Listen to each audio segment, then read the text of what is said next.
Hello, hello, hello. It's another glorious day, my tea sippers, and you know what time it is. I hope you have all of your comfort together because it's time to dish tea. And you're dishing tea, darlings, with Big Meat. Can't wait. It's time to dish tea with Big Meat. It's time to dish tea with Big Meat. It's time to dish tea with Big Meat. It's time to dish tea with Big Meat. Darling.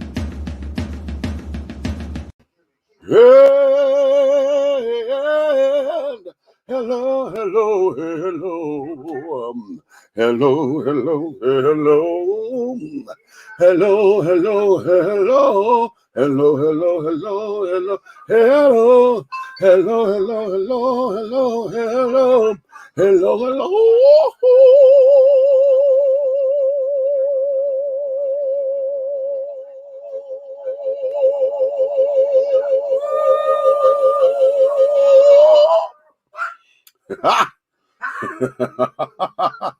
Hey, what's going on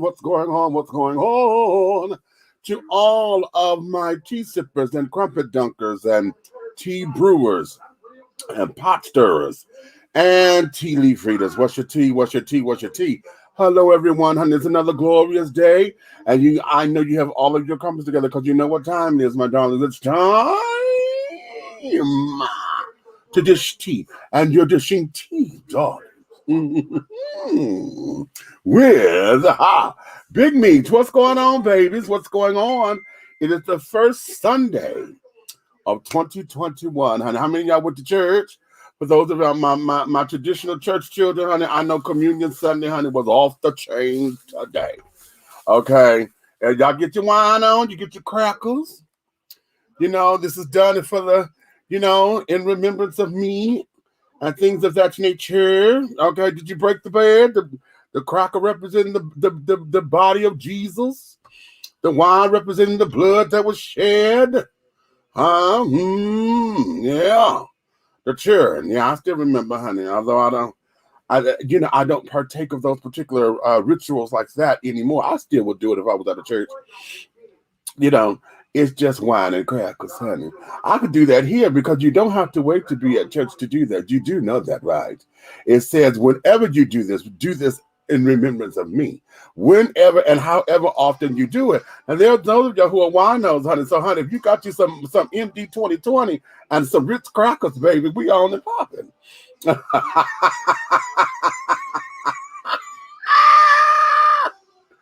Okay, here's one for the homies. Let me leave y'all alone because some of y'all gonna think, y'all gonna get into y'all feelings and everything. I think I'm disrespecting Jesus. Okay, and carrying on, and I'm gonna have to cut y'all bitch asses for coming at me like that. You understand?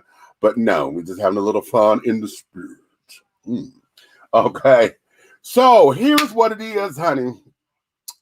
Today is our first installment of what we're going to be doing on Sundays for the most part. And I say for the most part because I may end up changing it on a Sunday or two. And that there is, on the radio show, we call it Don't Come Out of a Bag Wednesdays. Well, this is I Said What I Said Sundays. Okay. I said what I said Sundays, honey. So this is audience participation. This here is when all of you, honey, if you want to come in on the show, if you want something, you got something to say, or want a topic that you want to talk about or whatever, I am going to be sharing the link. You could come up in here. We'll bring you in at the, when I have you down here in the queue and things of that nature. So listen, the way how this works is, if I got too many folks in the queue, some of you will come in and say it's full. That means I got folks up in here. You got to wait till somebody come out, and then you can come in. So you got to keep trying, okay? Once we get to that particular status, okay? In the meantime and in between time, I'm going to post the link again. And when I post the link, if y'all want to have something to say, you just click on that link, okay? Follow the prompt so you can put your name. See how I got my name up in here carrying on? You put your name up in there and things. And when I bring you in, we're going to bring you in, okay? And then we're going to let you have a little thing. Now, there are rules to this.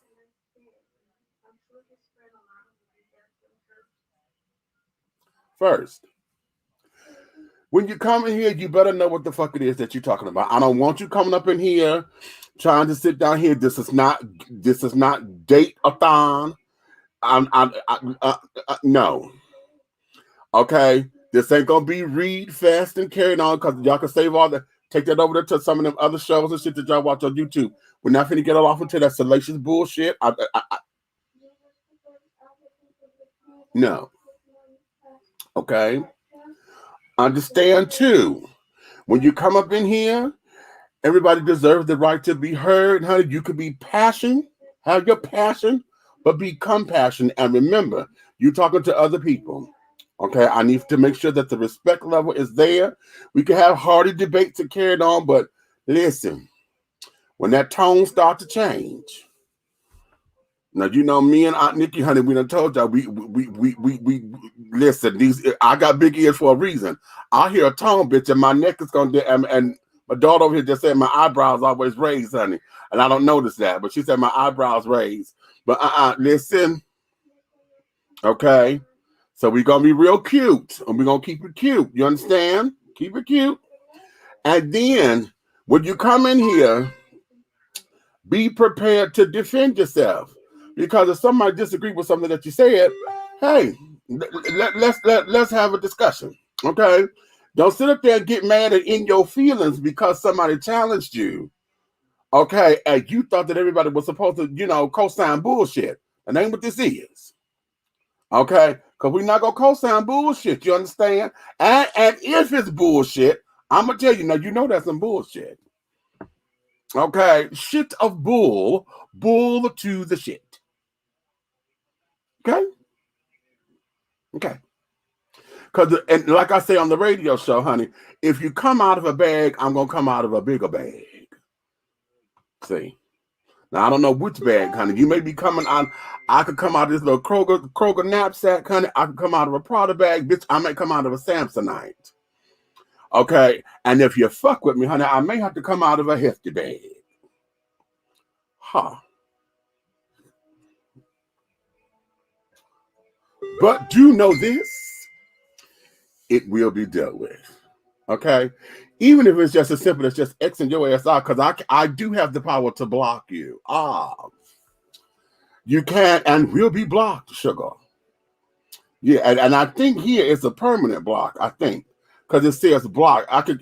Because I think if I block you, I can permanently block you from coming up in this platform here. If I kick you out, that means I say, okay, that's enough for you today. Goodbye. It's like hanging up the phone. But if I block you, honey, no, you can't come back up in here. Okay? The children. Okay? So, let me see.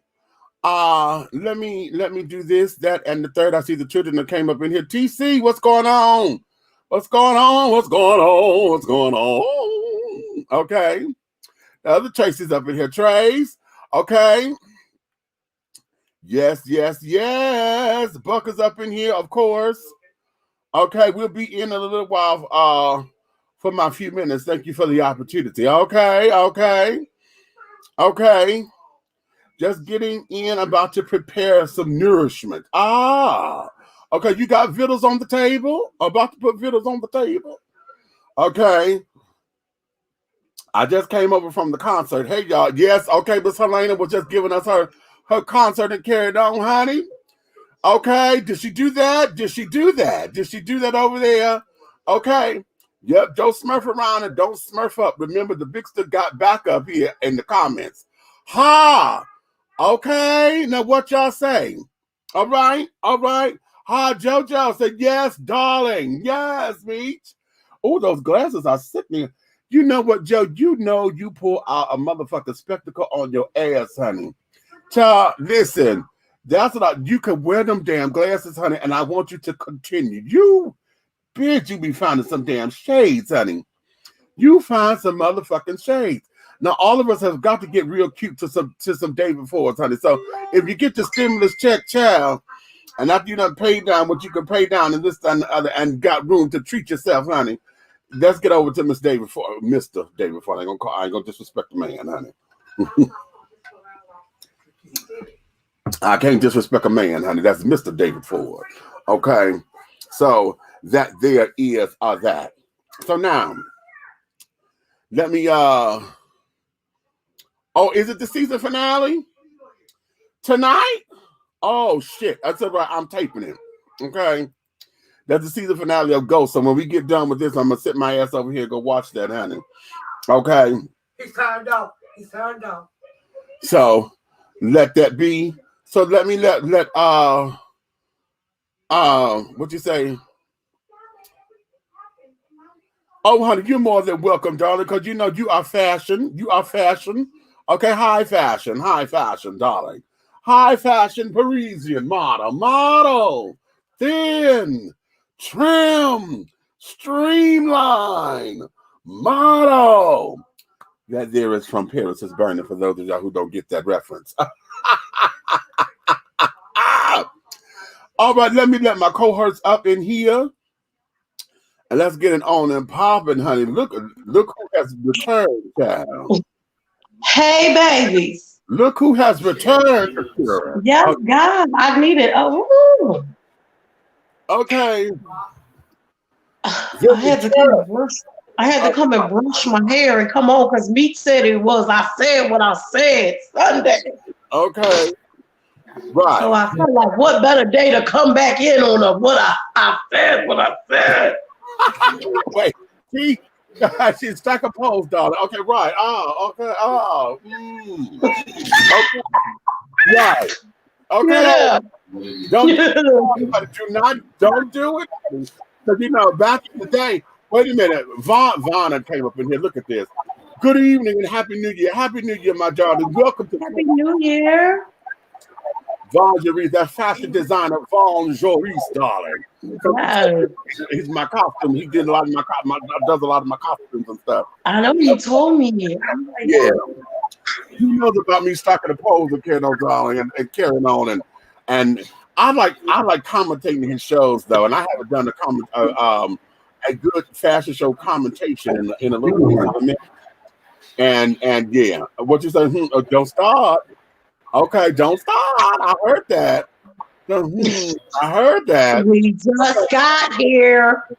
I heard that. Red, no. We just got here. No, but it's fine. It's fine. It's wonderful. It's wonderful. It's wonderful. It's wonderful. Buck say, okay, Nikki. Hey guys. I missed y'all too. I will. Okay. Ooh, your mama on my TV, me. Is she? Yeah. Hey Trace. Hey you guys. I miss everybody. I needed as what Liliana's teacher calls it, a brain break. I needed a brain break. That's what they did to kids during the day. A brain break. So I needed a mental health break, honey. This is mental health. Honey. Yeah, I really needed it, or all of this was gonna break. Like. Okay. So be that as it may. So like I said, shut the hell up. Right. Today is going to be it's just going to be that day. So again, in case y'all missed the post, I'm gonna put the post right here in the comments. I'm gonna keep it here because I'm gonna have to be posting it throughout the day. Okay, throughout the show. So those of you, if you want to come in and have something to say, I don't care what topic it is. If you have something to talk about, or if you're on the topic that we're saying here, that's in the forefront, you're more than welcome. But like I said, okay. Oh, stop! Are you serious? Let me tell you, they're still talking about you from my birthday party celebration. They said you were fabulous. You were. Thank you, darling. Did you throw your titties at them? I did. They're gonna be talking about that for a long time. I did. Okay, I did. And it was too cute. But what it was amazing. I loved it. I passed out when I watched it. It was a flaw that had to be dealt with because I had bought a brand new underbody, all in one. But the way how the cups are set, the cups are pre-shaped cups. Okay. So my breast forms that I wear, and they're handmade. They're not the silicone ones. I made mine. Okay. Oh, okay. So what I wear, they didn't fit in there, successfully. But as long as I had the dress on, I was fine.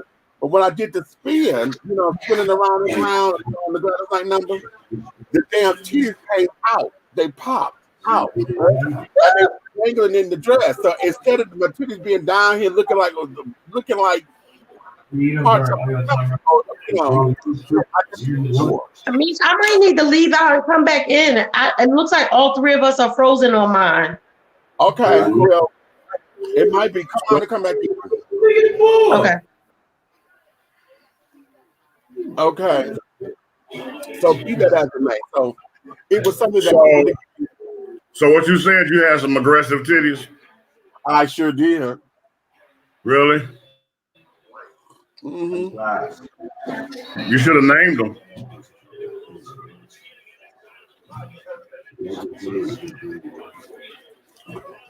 I ain't gonna fuck with you. Okay. Anything with attitude deserves a name. That part made them holler when you put the tits out and threw them.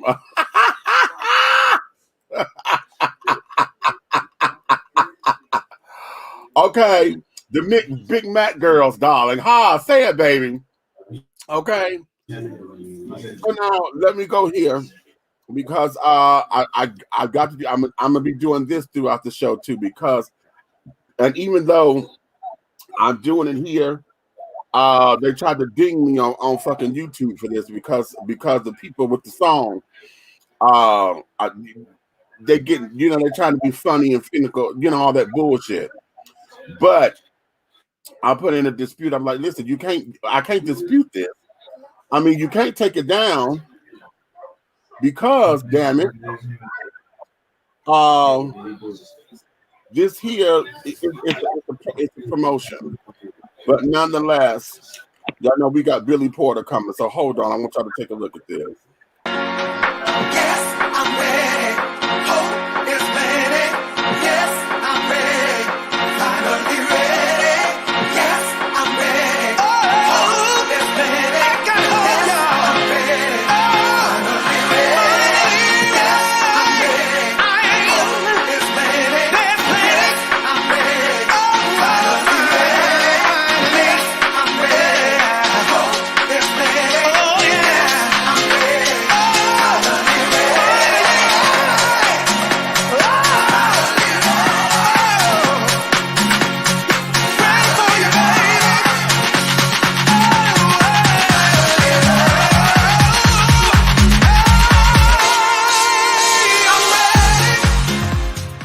Ready to fall in love again. Ow! Come on now. I'm ready. Yes. Oh, I can't wait to get my sister here. But my sister is coming on the radio program. That's going to be Wednesday, January 6th at 1 p.m. Eastern Standard Time, 12 Central, 11 Mountain, 10 a.m. Pacific Time. We'll be District 2 will get me over on the radio platform. So you guys, all the information is there. We will be posting this to make sure that this happens. And then also, I got to put the other one up in here because next Friday, January 8th, we have Melvin Riley Jr. from Ready for the World is going to be joining us here on the live. Okay. So Friday. That's this coming Friday. Okay. That's this Friday. So we got heavy hitters coming, and then I got to make sure I'm confirming a date. But Nico Anand, aka Uncle Clifford from P Valley, is coming to the radio show. We just got to confirm the date. Once I get the date, I'll let you guys know. Okay. So that there is every thing, honey. Okay. Okay. Yes, honey. So that there is that. So okay, we're pretty ready to get all off into this because I see now. I'm gonna tell you this. The reason why I wanted to start this is because one of our guests and I hope y'all remember her, Miss Barbara. She was on the show with us, and she came in, and Barbara and I have a good time, with each other. And it's out of love that we can, debate and carry on and be passionate and carry on and go through our answers. But this is my sister, and she been wanting to come back on because we were talking about when Monique did her little shit again, right? And she said, "Well, I want to come in." And she was trying to come in on that particular show, and I couldn't make it happen. Something was going on. I said, "Okay." My sister said, "Well, let me come back and let's talk about it." And when I got some other stuff to talk about too, I said, "Well, we'll go there." So she is the inspiration coming into 2021 and having this particular thing here to say, the whole "I said what I said" Sundays and things, so that the listeners can have time to come in and to interact. Because one thing when typing and carrying on, you're trying to type and get everything out that you want to say. They can't spell the word while you're carrying on, and et cetera, et cetera. So yeah. So there was that. So here's what we're gonna do. Every time I bring in a new guest, what we gonna do? We're gonna do this. If I wanted to say that, I would have wrote it. I said what I said. Okay. And we done brought. That was a good one. Okay, we done brought Miss Barbara G up in here. Hey, everybody. Hello. Hey, Miss Barbara. Honey. Hello. I'm all right. How y'all 2021 is going so far? Hush. 2021 mean buy some more guns, nigga. All right. I know that.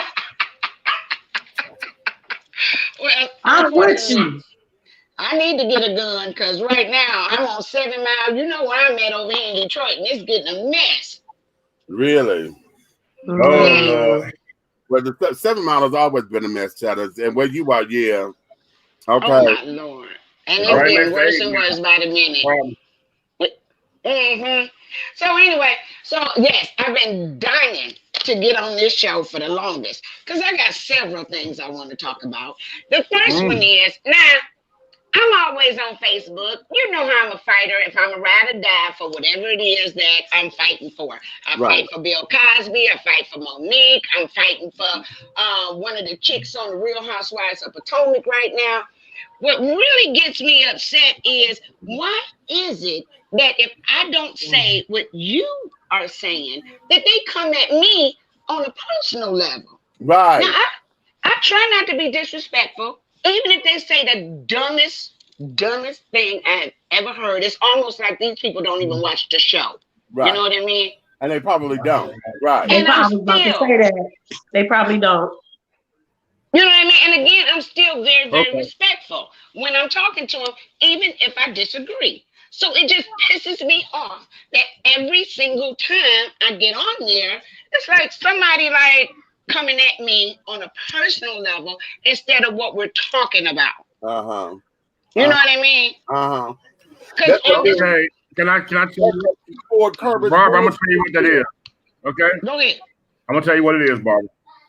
It is called urban nuclear totals ignoramus-itis. Okay? The problem is, what the fuck did he just say?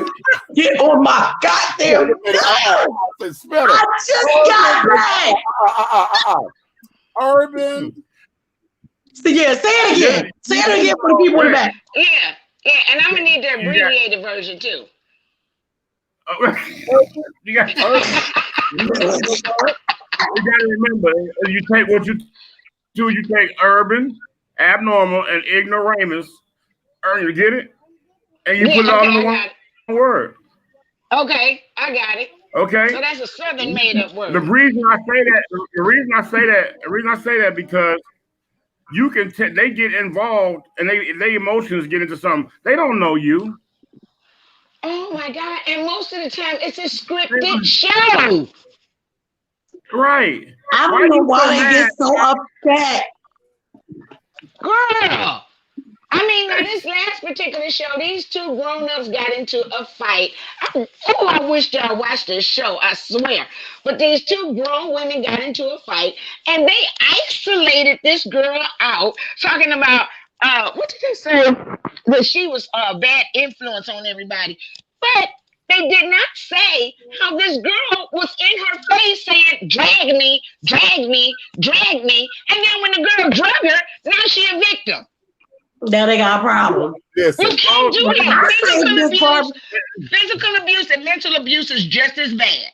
So if you get in somebody's face and you don't know what type of day that person had, you don't know what's going on in their lives, and you in their face aggressively, for one, that's an invasion of what you call it? That's an personal space.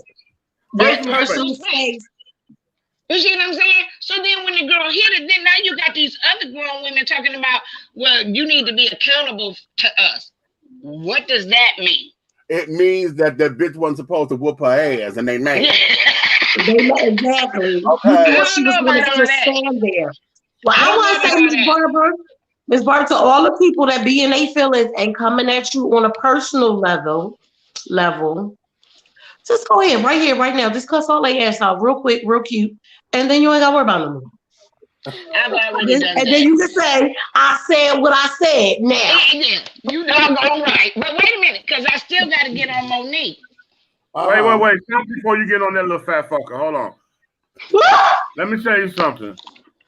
Hold on. I want to speak on behalf of Dish and T, Atlanta High Radio, I'm Nikki. Okay? On behalf of us, directly from Big Red Fella, for Miss Barbara D, that's my friend. Y'all can suck a dick up till y'all hiccup.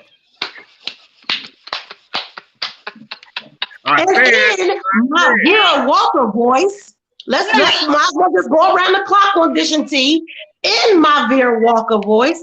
Y'all can kiss my entire ass. Okay. And I said all of that in a very nice way.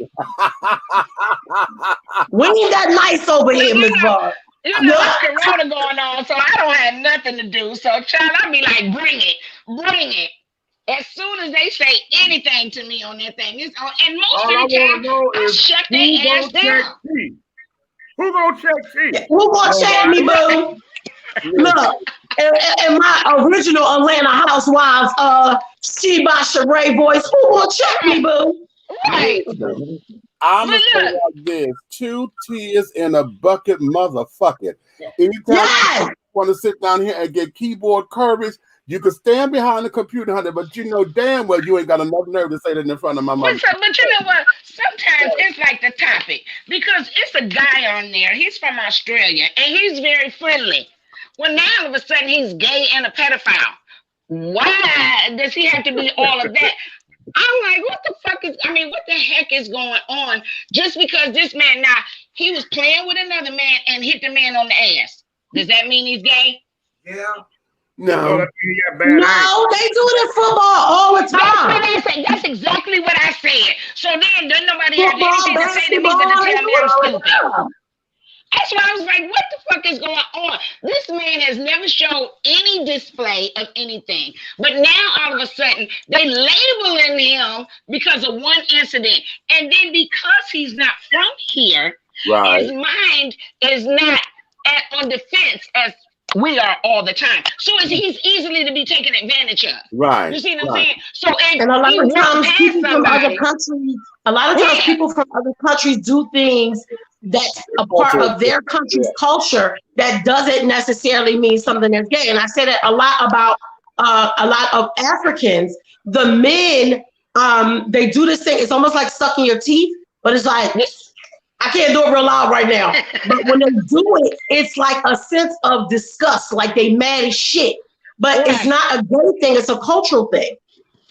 And so, and if you don't understand that, you know what I mean, then it's easily, but then when somebody try to tell you to correct you on what's going on, you know, your mindset, every time you say anything, everybody's mind immediately goes to sex. Immediately. That's what we always talk about. Exactly. That's true. You know what? Like, that's true. You can walk into a damn a place where they sell toys for sex, and just because you say if you walk in there and seeing Dick, everybody turn around and look. Maybe Dick works there. Shut the hell up. You get on my entire nerves. Shut up. And some do with batteries, honey. Shut up, Ray. Shut up, Ray. Now, okay. How about that, Jatira? Yes. Okay. Right. Again. So all y'all in Miss Barbara comments messing with her when she got something to say, shut the hell up. Coach, y'all can't put sports with that. Coach V, don't even try it. You know they smack each other on the behind, basketball players and football players. Basketball, And it don't mean that they're gay. too. It does not mean that they're gay. If that man was just, listen.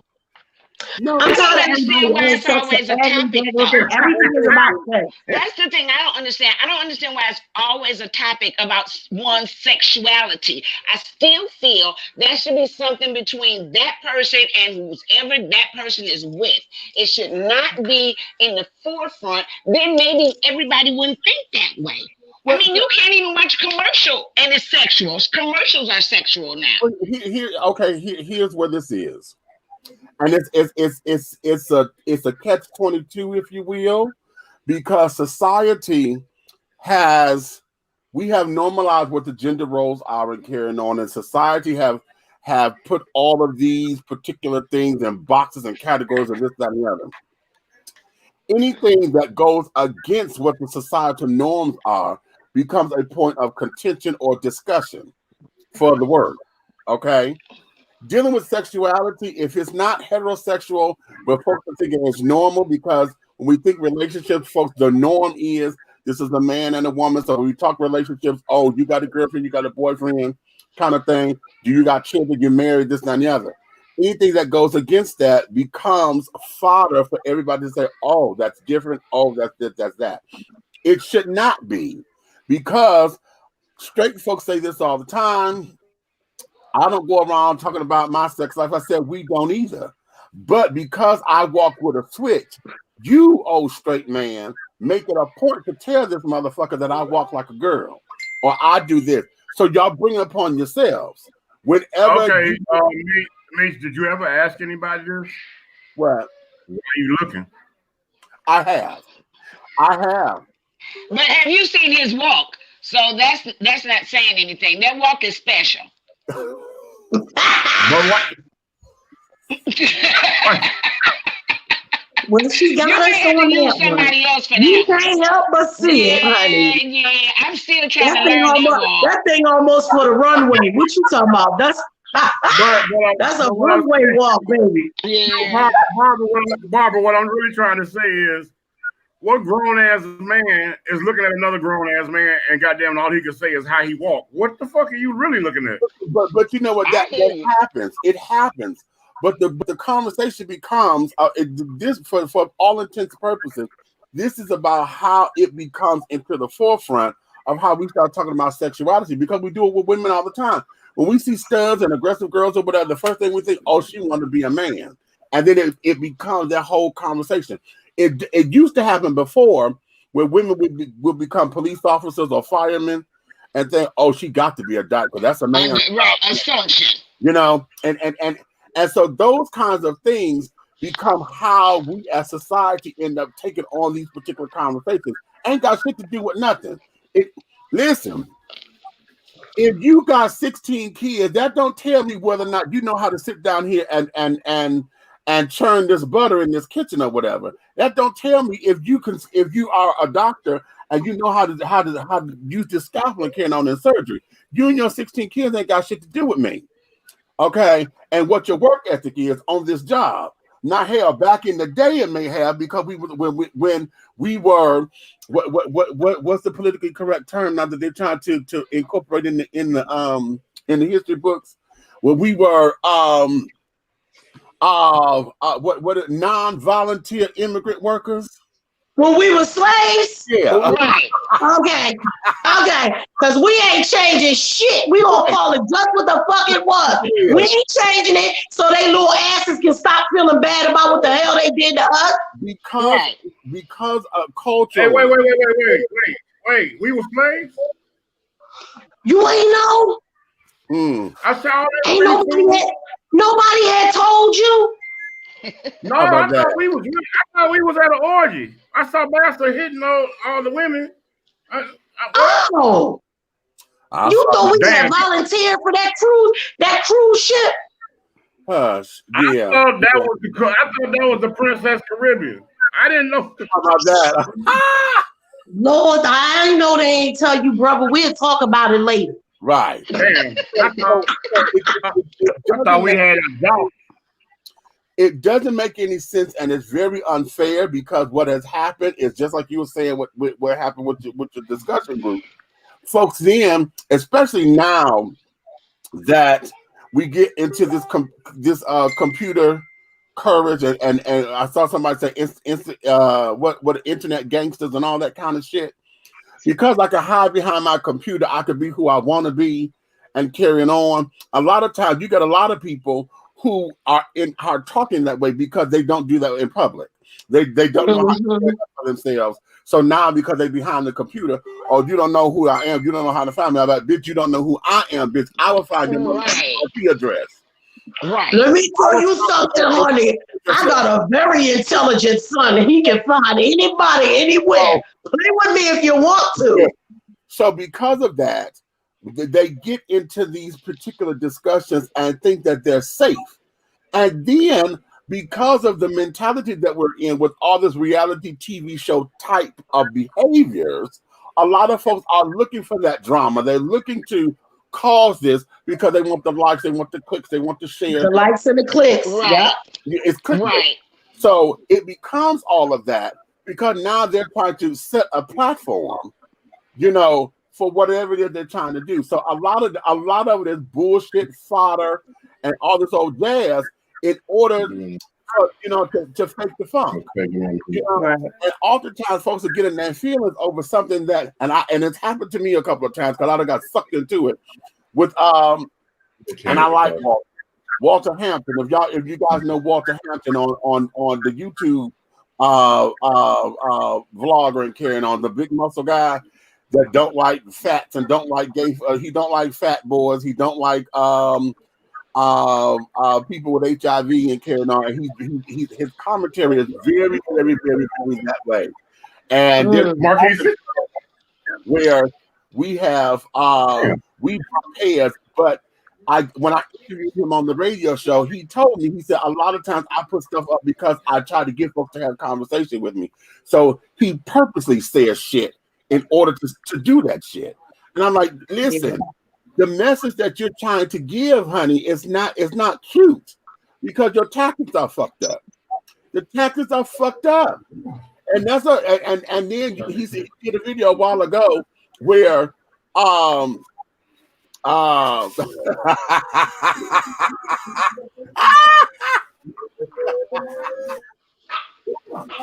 hate what you are like.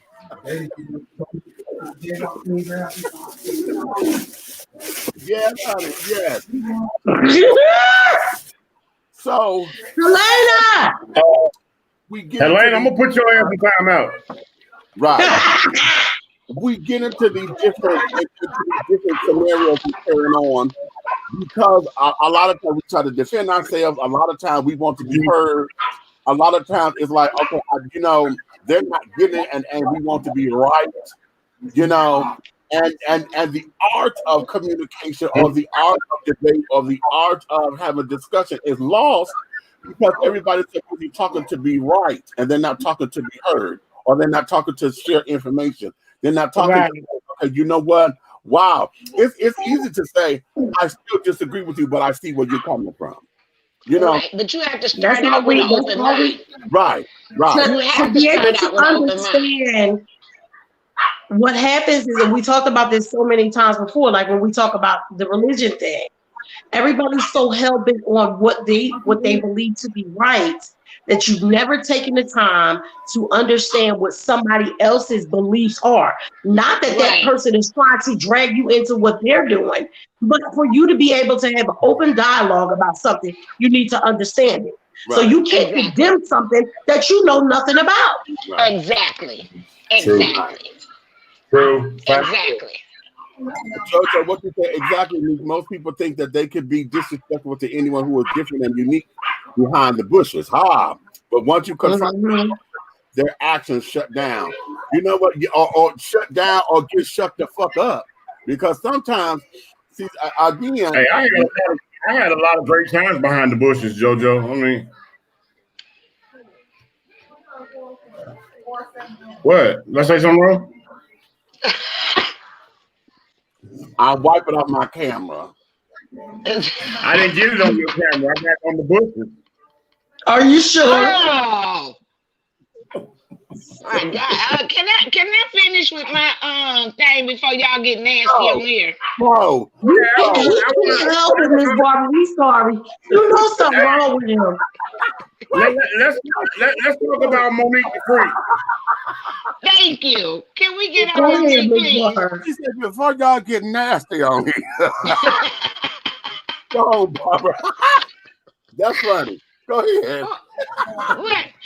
I just wanted to start off by saying I think that if you research stuff and because I think a lot of people that listen to Monique, because it came from Monique, they didn't really get the message that she was trying to display. Okay. You know what I mean? Because for one, if you research it, Netflix does not pay their black people the way they pay the white folks. Okay? Even in the industry itself. If you look at a lot of the comedians out here, they're not even worth $1 million. Right.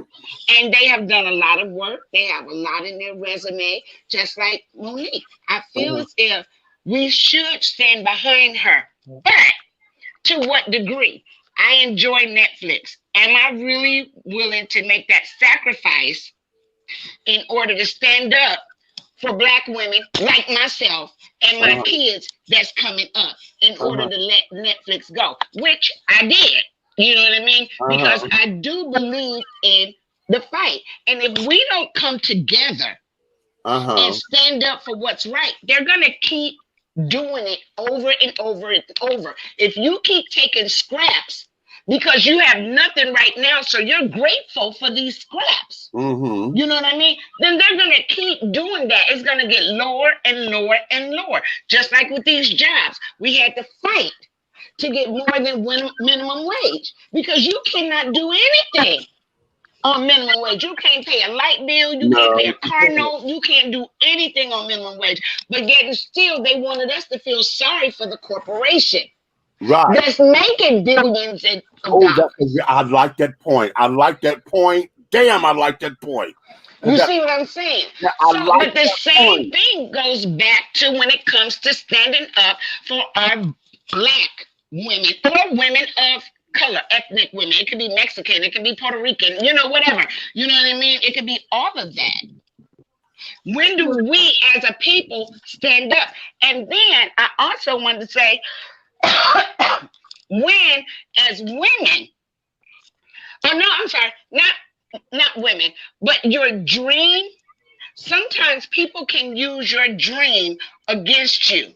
So I feel as if you should not make your dream your life. For example, say I wanted to be a star. I wanted to be the next Halle Berry. You know what I mean? But that might not be in the cards for me. And then they might want me to sacrifice too much of me to become this big star. Right. You know what I mean? Right. So if it comes to that, am I willing to say, well, forget it. I won't be a star. I'll do little acting, little theater jobs, whatever, but I'm going to throw my passion into something else so that my whole life, they won't even be able to take advantage of me. Okay. You know what I'm saying? Yeah. Now, I think about it like this. When it comes to something like that, then I feel like you should still be able to fight to be what that is, but on your own terms, and be prepared for the fight. Did you see the movie Instead of maybe doing like always have a backup. I feel like a backup is always necessary, not because you might not make it, but because something might happen in the interim. You might make it and then something happen after you make it. Right. So having a backup is like when they tell the athletes, don't not get your degree or don't skate through and not learn what the fuck you're supposed to learn, because not if you get injured, but when you get injured. Right. But did you see the movie Bombshell? Did you see the movie Bombshell? I think that we can still be able to go after our dream, but when you feel like there's a principle you need to stand on, then stand on it and fight for it through that. Let me ask you this: did you see the movie Bombshell? Bombshell was the one where they sued the Channel 2, and not Channel 2, but Fox 2, and they got like $65 million. It was Gretchen Carson and somebody else. Did you see that movie? I didn't see the movie, but I'm very familiar. What was I couldn't hear this man was able to get away with all of that stuff because this was these women's dreams. They wanted to be a newscaster. They wanted to be more. So therefore, and they kept it all inside. So he was able to abuse hundreds of girls that came in there. You know what I mean? Just for his sexual gain, because he had power. But don't you think that we as women have some sort of accountability? If he did it to you, if he's doing it to me, most likely he did it to you. So let me go talk to you. But that's why I feel like we need to fight. We need to stand on it and fight and not allow it to go on. I don't like when women fight, suffer in silence. I don't like when men have to either, because it ain't just women, but I don't, coming from, I don't even want to talk about that right now. I don't feel like we don't need to suffer in silence. I feel like that we need to stand up and risk the fact of maybe possibly getting blackballed in whatever business that is. That's why I say there should be a contingent plan. Like, fight on your morals. Go after your dream, but still fight on it. Right. Because that's what I'm saying. I'm mad at a lot of these stars right now because they know Monique was right. But none of them I feel like when Meeks talked about it before, our thing was she had the right fight, but the wrong tactics. It was the way she went about it. It was the way she went about it for me. Like the thing with, okay, you talk to Tyler Perry, but Tyler is your friend. I don't give a shit what happened. I'm not picking up the phone and me say, well, I know you was right, but I got your back, but right now I can't say nothing. I'm not recording his conversation. That's my friend. I'm not recording it. Secretly. See, okay. Secretly. I'm not recording it and then play it later, because then you telling me that you being shady. You're not my friend. You don't, so I don't deserve. I mean, you don't deserve my backing. You don't deserve me to stand with you when you doing shady shit like that. And I love Monique to the death of me. If she had a comedy show right now, I'm gonna buy the fucking ticket. Yeah, but that's already there. And I hear what you're saying, I really do. But like I was saying before, when it comes to your money and your life, and they tried to blackball her, and then this guy say he got her back, but then he don't really have her back. So she exposed it. You know what I mean? I don't really see where that's really a big thing. You know, I mean, I see what you're saying. If they were you know what I mean? But these people are trying to destroy me. They're trying to take everything that I have. They're trying to blackball me. They're trying to do all of these things to me. And you know that I'm right. That's why I don't have a problem with her, because I'm quite sure she probably got Oprah. She probably got the rest of them on there, just like she called them out. Because these are the people that we all look up to. The way she fight, if she had the rest of them on tape, she'd have used it by now. I believe that. But like I said before, she was right. They wanted her to do something for free. And she said, I'm not going to do it for free. And contractually, she did everything the right way. The only thing that she didn't do was what they wanted her to do, and she has the right to say no. She got quick, she got twins, she got them dogs, she got that husband. She didn't want to go to and promote that movie. She only got $50,000 for it. You didn't send pressure. You sent pressures out there with nothing. That's why I said I really believe she had the right fight. I just think some of the way she went about it was wrong. I believe I hear what you're saying, but you got to admit that she's still right, though. She's still right. They are I definitely believe everything. They are still using us as slaves. You know what I mean? I believe in everything she was saying, but because her being underpaid, she's a goddamn Oscar winner. There's no way in the fucking world her resume should have got more money than her. Ridiculous, right? I do not believe Amy has a resume like Amy hers. Schumer, or however you say her name, should not have got more money than Monique. Never. I definitely agree. Her resume is nowhere near Monique's resume. She has made more money for the industry than Amy Schumer has. You know what I mean? But I get it. They're all about numbers and they're all about money. You know what I mean? But when do we as people, because people don't realize that our ethnic dollars, oh my God. I realize all day, every day. So I preach about it and I live it. I preach it and I live it. So I bet you if we all stopped Netflix, I bet you they'd make a change. I bet you my money they'd make a change. The most powerful doggone position in the economic doggone world, period. But what we need to do is come together. Until we come together and stop fighting each other. What's funny is we make the least amount of money, but we spend the most. Right. You know, we spend the most. Why? Because guess what? We make miracles out of not having nothing. They jump out of windows when they feel I'm over it. Off a motherfucking bridge. Yeah. That motherfucking stock market crash. What happened? But that suicide rate shoot up and it don't be up. I'm saying, if we come together, then I'm telling you, we can move mountains. But who's going to unite us? Because like I was saying on that thing before, it was more black people fighting against Monique than it was white folks. I mean, they might as well have been working for Netflix. I didn't appreciate that. I didn't appreciate so many people. The people who were coming down on Monique weren't equipped with the facts. Like they didn't even know what they were saying nothing about. Or they probably just didn't like her. You know what I mean? They probably just didn't like her, which I get too, because there's a lot of comedians out here that is gazillionaires, and I wouldn't pay nothing to go see them. I don't like them. I don't like the way they style. Monique on that damn stage, she funny as shit. And anybody say that she not good, goddamn lie. No, I went to go see her here in Detroit, and she was absolutely hilarious. I mean, funny as hell. She is funny as hell. I didn't like the way Netflix was trying to, because we talked about it, how they were trying to hold her up for the couple years. It's like, you only want to give me this a little bit amount of money, but then I'm not supposed to go out and tour and do no, you wouldn't do that to no fucking body else. And you see, when I'm supposed to see my family nobody else. Couple years. Yeah, I didn't like that. But like the same way you are about Monique was the same way I was with the NFL. Me and my daughter was talking about that today.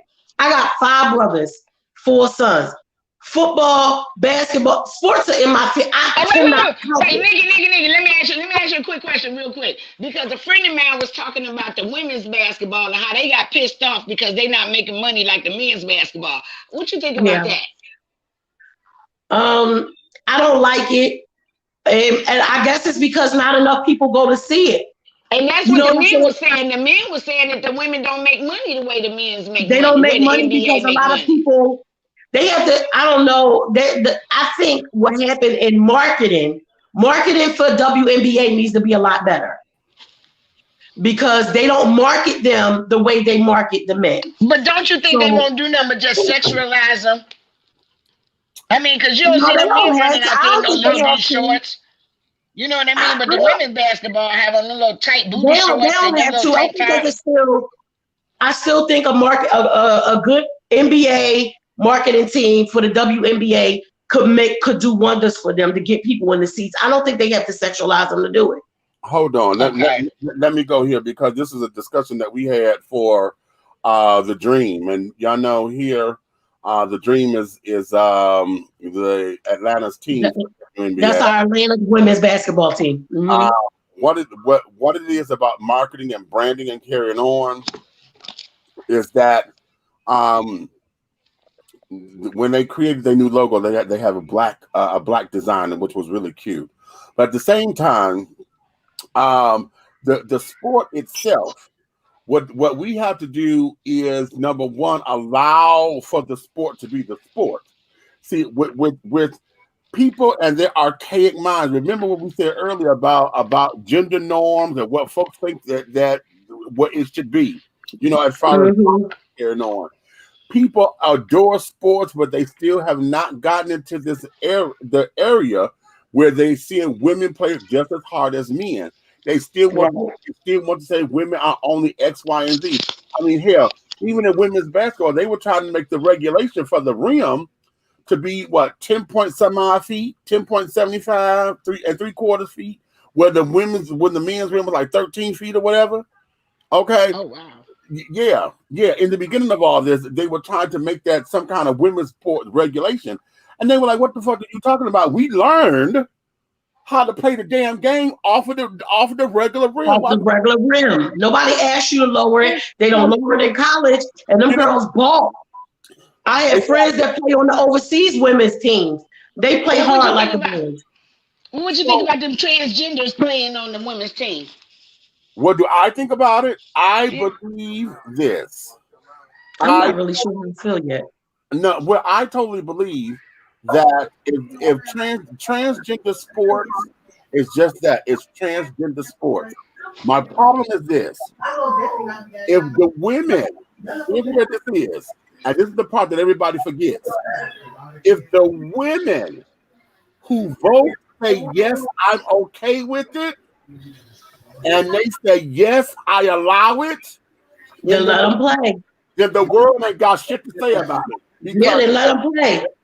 They said that I could do this. They said yes, because it's just like I'm gonna use this the same way how these gay boys, because they were feminine, become AKAs, and because they couldn't, you remember that back at 09, 2010 or something? There was a sector of there was gay boys, because they were feminine boys. They wanted to become AKAs, but they couldn't because they're boys. So what did they do? They just put everything about AKAs, and they call themselves Miyaka, male identified AKA. It was a whole big thing. You took their colors, all their shit, and now you done made a gay version of this. Bitch, no. Right. No. Well, let me ask you this. How feminine that you think that you are. That was a women's institution. I was getting ready. So I'm about to call my mom and ask her how she feel about that. I didn't even know that. Women's institution. My mom's AKA. I'm about to ask her. Why? And their whole thing was, they wanted to pay homage to women, and they thought that it was just a beautiful thing, and this and the other. And because they were boys, they knew that they couldn't. So you gonna steal the shit, right? You stole the shit. I mean, it was a whole big thing about that. And wow. And I don't have a problem with you creating your own, but you can't create your own and that's what steal everything that they did. You can't do that. The need to create something. Why would you take their colors, exact same shade of colors? Now their shades are. You could was they seaweed and everything? Yes. What? Go Google it, honey. Google it. I'm gonna call my mom when we get off the phone to ask her, because she probably be like, pass the hell out. I want to say they were trying to do this down here at Clark, Atlanta, but don't quote me on that. But the whole thing, because at the same time that Morehouse told their trans students that they could not train. Okay. Y'all can't hear me? No, I can hear you. I hear a lot of background. Yeah, I hear background too. Okay, wait a minute. Who is it? Okay. Oh, that was him upstairs. He got the kids. Okay. But yeah, that was at the same time that Morehouse did they dress code stipulation, and they were telling the children that were there, if you calling yourself transgender, they were saying that they couldn't wear their makeup and stuff on campus, and I took offense to that. I'm like, wait a minute, on campus? Yeah, and I said, okay, maybe not during school hours, but motherfucker, you can't tell me what to do when I'm out of class. I was going to say I can see maybe them saying it in class, right? But on campus? On campus. But then at the same time, here's where it is. Because then I said, wait a minute, let me change my mind on that. Because if you say that you are transgender, you no longer identify as male. Morehouse is a... So your ass need to be over there at Spelman. No, you need to be at Clark Atlanta. But now Clark Atlanta. Spelman has now opened up the school to it. They've accepted trans women. Okay. Okay. I was going to say and maybe it was because the Morehouse thing is the distinguished men. I'm not mad at that. I'm not mad at that at all. The whole idea is, and this is where the alphabet children need to. This is where I get it on my soapbox, because goddamn it, there are listen, shit is just what there's men shit, there's women shit. Okay, all that gay, trans, all this other bullshit ain't got nothing to do with nothing. The trans community, okay, you are trans. Okay, now I don't give a fuck how you look at it. A trans woman still has a motherfucking prostate.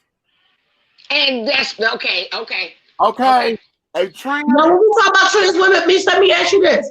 Because somebody asked me this and I didn't have a problem with it and they got mad at me. And y'all know I don't give a fuck. But they asked me, how did I feel about trans women using the female bathroom? I said I would feel safer with them using a female bathroom. Right, exactly. Me too. And the reason being is because even though they might still have their male genitalia, they can get hurt going into a men's bathroom like that. And that I don't believe you feel like that. Why? Right. No, I think they should have their own. I know some trans women, and I wouldn't want them to be hurt. I don't want to be I feel like if she went into a man's bathroom, she could get hurt. I feel you, but I still feel they need their own bathroom. It should be 3. Just like they got the handicap one, they need to have men's, women's, trans. I'm sorry, because I got kids. Family bathrooms. You can go into one of the bathrooms and they will always use, the perverts will always find a way to take the good out of what we're trying to do. I see what you're saying. So that's the only reason why I say they need their own bathroom. I agree with that, and here's where it is, because of those who, there's a bad element to everything. Right. But I say this to everybody: if I'm going in here to use the motherfucking bathroom, you don't know what the hell my business is unless you're looking. All right. Because here's the other thing: you're not gonna. What straight man that you know is going to stand next to a urinal and look to see if another man got a dick or not? Because you don't know if this is a trans man. But if he got a dress on, I think that'd be a big clue. That's a trans. No, he said in the men's bathroom. Gotcha. When a trans man come in there that stands next to the stall, you don't know if he's trans or not. You gonna look down and see if he got a dick? Yeah, but is a trans man gonna use a urinal? Hello, I know something. Exactly. So if they go into one of the actual stalls, are you following them in the stalls to see if they whip one out? No. Right. So if I'm in here to take care of my business, what difference does that make to you? All I'm saying is it's just bad people out here, and everything is not accepted by everybody. So if they already know that you're a trans man or woman, and they see you at the club or they see you at Target or whatever, they get the opportunity to hurt you, that's when it's going to happen. That's why I said to keep everybody safe, everybody had their own bathroom. I just feel like if I go somewhere with me and my trans girlfriend, I don't feel like she should have to look all over the goddamn planet to find a bathroom to use. Well, every time because not every establishment, but at the end of the day, they should have an extra one or whatever, but not all establishments have that. Most establishments only have male and female. Well, here's the thing. Family. Yeah. Here's what, because here's the argument that somebody made, and I thought this was a beautiful argument, and that there was all bathrooms are transgender bathrooms because hey, when you at home, there's only one, maybe two bathrooms in your house. Male and female are using those bathrooms. Okay. Yeah, but not public male and female. Wait a minute. Hold on. Because if there's only one stall in there, what difference do it make? Well, here's the I'm thing. saying it ain't the public. But here's the thing, though. The bathrooms that are unisex bathrooms, which is what I think personally they should be unisex bathrooms. Yes. Yeah. You have all males, all females, then you got those unisex bathrooms, and they had those for baby changers, you know. Yep. But those usually be they be family bathrooms. That's what they put on a family. Right. And I say that those bathrooms, they need to include more of those type of bathrooms in abundance, you know. But until they want to do that, then hell, how I present myself is the bathroom that I'm going into. And everybody knows this about when I'm dressed as Samantha and I'm out, I go to the ladies' bathroom. I do. And if we all out together, women go to the bathroom together. So that's why I keep saying, like, if I'm with my trans girlfriend and we going to Kiki in the bathroom, why the fuck she gotta go somewhere else? So if y'all got one of those unisex bathrooms, then yeah, I don't mind going in the bathroom with her. You know what I'm saying? Right. But I don't feel like she should have to go find some other damn bathroom to use because somebody, man. Exactly. Yeah, but that's how it's gonna have to be unless every establishment in this world changed their bathrooms. Just like when the fat person sued McDonald's and they had to enlarge all of the booths, they had to put tables in because it was discriminatory towards happy people. Yeah. You know what I mean? Okay. So until I hate to say this, but until somebody gets hurt and they sue and they realize that this is a problem, then that's when stuff is going to start changing. But until we come together, even the gay community needs to come together and fight for that. And here's the other thing, too, and I'm glad you said that about businesses, because oftentimes businesses are designed and we give a lot of leeway to businesses to be themselves.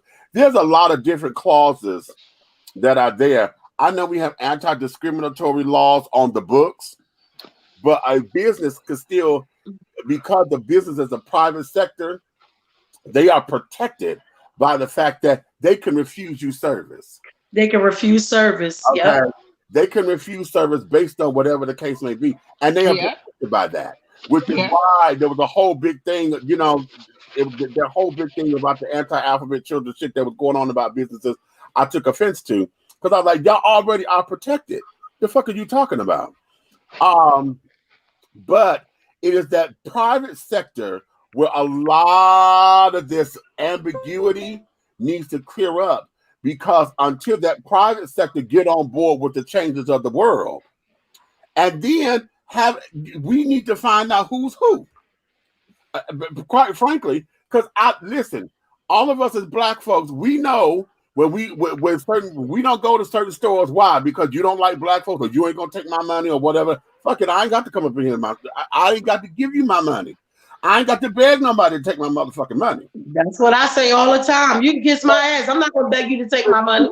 When we understand what those businesses are, I'm not telling you don't make their coin, but goddamn it, hell, I know me and my community ain't got to go there, and we you thrive. Look, I remember when they all called for us to boycott Starbucks. Well, I ain't never liked they nasty ass coffee anyway. Okay. I thought it was nasty and too expensive. The shit is nasty. And so that wasn't a hard one for me. Right. Like I said, when they wanted us to boycott the NFL, that was the hardest thing I ever had to do that year, because that was the year the Eagles won the Super Bowl. And let me tell you who didn't watch not one goddamn game. And since then, I haven't really been watching football, even though I love it. My kids will call and be like, Mom, such and such, and I'm playing. I don't even know who playing where. Ever since then, because it's not that deep for me. You don't care about us? Fuck you. I'm not buying no sports memorabilia. Shit, usually when football come on, I'm crocheting so much Eagle shit for everybody in my. I ain't even bought no green or gray or white motherfucking yarn. How about that? Tay says this. So I don't know if y'all remember when T.S. Madison made that video of a woman putting a clean pad over the bathroom stall, where when she did that, women went in on her because they said as a person that was born male and still had their penis, she would never know the struggle of having to have a period and having to use a public restroom. My opinion is that I wouldn't mind having trans women in the bathroom with me as long as they're minding their business like I mind mine. That's the whole point. If I'm going to the goddamn bathroom, bitch, I'm going up in here to use the bathroom to relieve myself or to touch up my makeup or whatever. I ain't got time to what you're doing. Now, because hey man, this shitty conversation pissing me off, bro. Look. You stupid and you get on my nerves.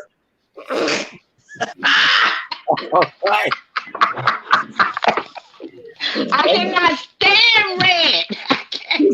My entire nerve. That's your entire nerve. My entire nerve. No, I'm mad that it took me 10 seconds to get it. That's what I'm mad at. It took me a little minute just to get it. I'm like, this girl just told me that today she said she said she wanted to go on a date, right? She said, I want to go on a date. I told her to take a page out of her calendar and put it in the toilet. You stupid. That's your brother. That's your brother. Listen, the thing of it is that we as society, we get caught up into these particular feelings and toe up into this and toe up into that. Transgender in sports and carrying on. There's a whole, because, and it's so funny. We never hear this the other way around. We never hear about men complaining about trans men being in boxing, because when that trans boxer beat the shit out that boy, I got to call his name. I got to put the name up. What happened? It was a trans male. He's a boxer. Uh-huh. Now he won his fight. I think he was a welterweight, featherweight, one of them. Y'all know I love me some boxing. Somebody tell me so I can go back and look it up. I want to see. He won his fight, okay? And Patricio Manuel, that's it. Okay. Yes. Okay, Patricio. So he was born a man, right? He was born female. Born a woman. Oh, okay. You said that. Okay, so he came out a split tail, and then started whipping tail. I'm gonna beat your ass. I'm not gonna look at you. I'm not gonna look at you, Jesus. I'm not gonna. You know what? I'm not gonna look at your ass. I'm not gonna look at you. I'm not gonna even look at you. I just asked a question. I'm not gonna even look at you. Oh my God. You somebody put other people on timeout. How you gonna put Elena on timeout? Because you're gonna be right down there with her. You understand? Hey Barbara, hey man, I feel like I'm being mistreated, man.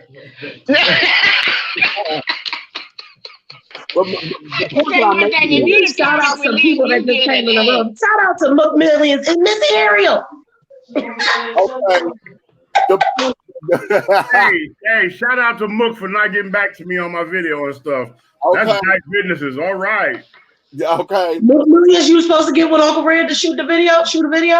Shout out to Nikki for not telling her, because I told her to tell her. No, I told you to tell her. No, I told you to tell her, and that was the end of my conversation. Wait a minute. Here comes. Nothing else. Okay. I don't remember that. Sorry, then it ain't her fault, then it's my fault. My bad. You know I've been out of my mind. I've been having a mental break. You know that. Sorry. As a trans man, he is into boxing and he's been winning his fights. But I have nothing to say about that because he's trans.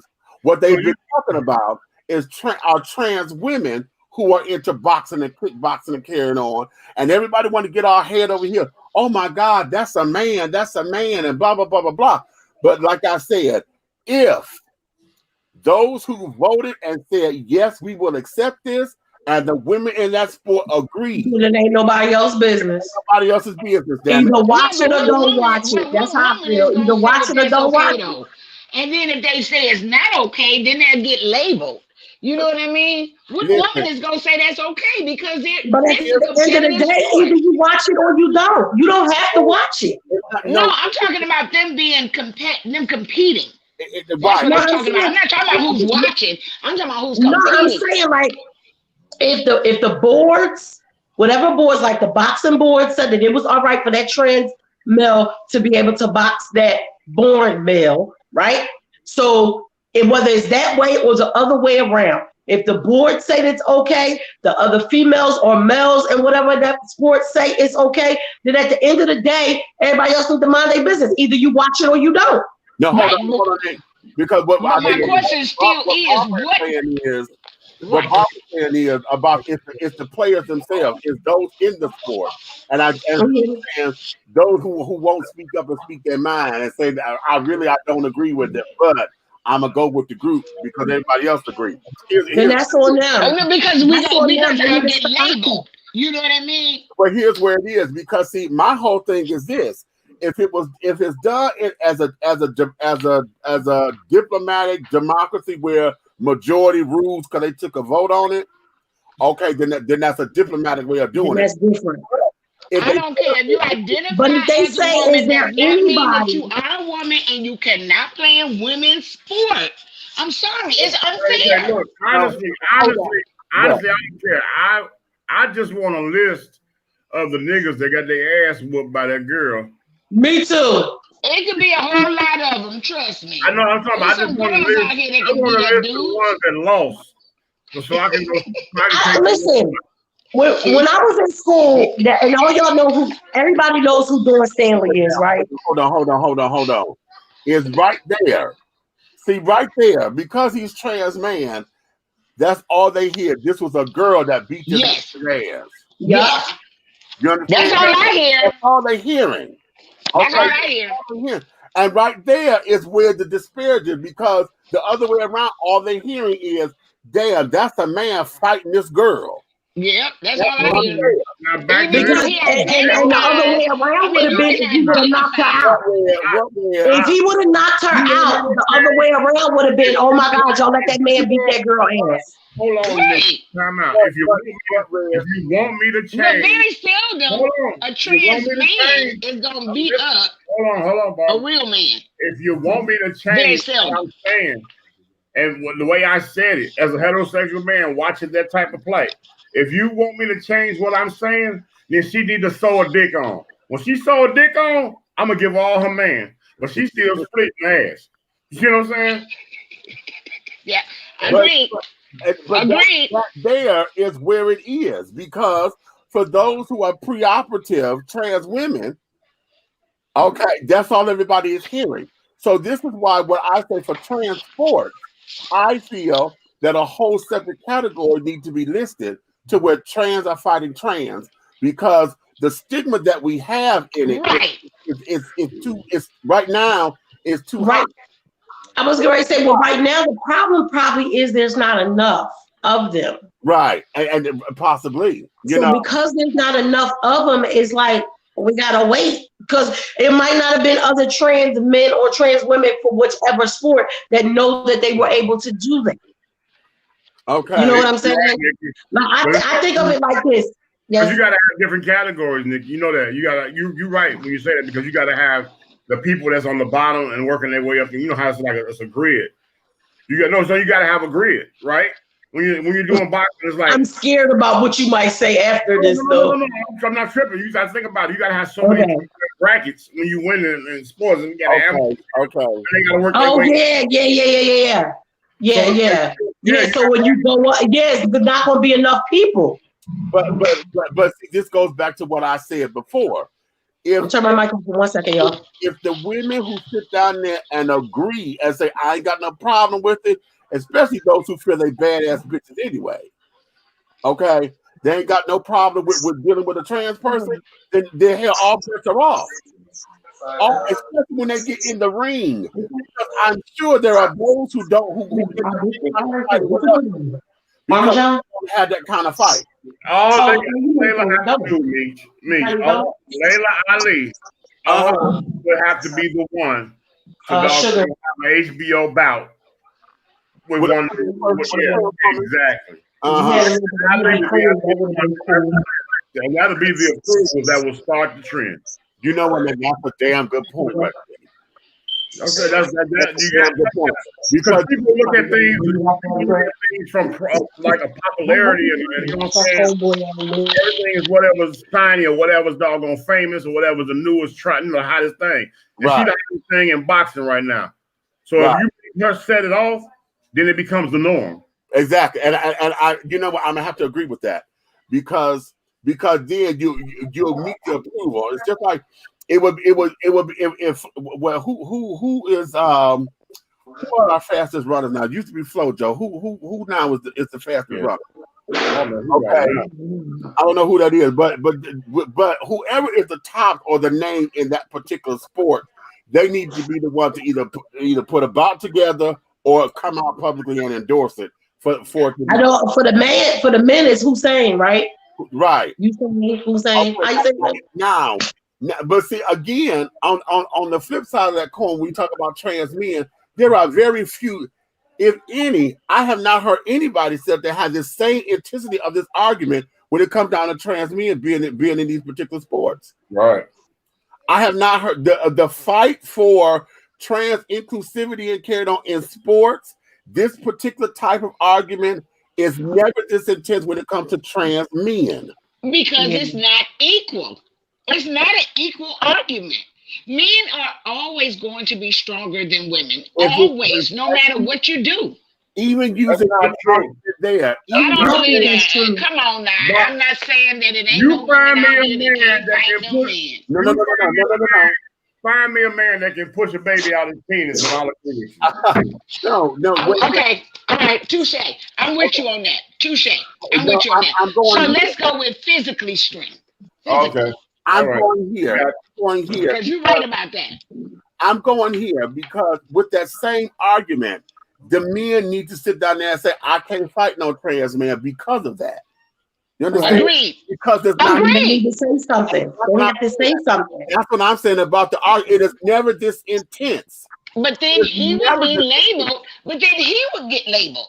If he say I'm not gonna, then that means I'm not respecting this person because this person identifies as a man. But I know that it's still a woman. But I'm still gonna call you a man. I don't think so. I think, and what I think will happen is people need to learn, like we talked about, you need to learn how to respect somebody else's views, whether they're yours or not. So if a born male says, hey, I do not want to box a trans male because in my mind, the way I was raised, the way I feel, that is still a woman. And I don't want to put my hands on no woman. And people don't respect that, then that's on them. My thing is, have you ever told a trans person that they still a woman when they identify as a man? Or have you ever told a trans man that they still a woman? You know what I mean? You tell somebody that and see how they gonna reply. Because I identify as a man. I'm a dude. So don't tell me I'm a female because I'm not. I'm a dude. But biologically, you are what you are. But at the end of the day, and this is where it gets so tricky on the other side of the alphabet children. And I said this before. If you want us to be respectful of your feelings and who you are, you also have to learn that somebody else has feelings and stuff too. Like that's right. I use my kids as an example all the time. When they first came out, I didn't give a fuck that they was gay. I was a little bit upset that they was dressing like boys. Yeah, I was mad as shit at that until they told me, we don't want to be no damn boy. We comfortable dressing like this. We don't want to be men. Right. So, but even then, it was like you had to give me time to deal with the fact that in my mind, my beautiful daughter is looking like a boy now. Yeah. The same way I can accept this is who you are.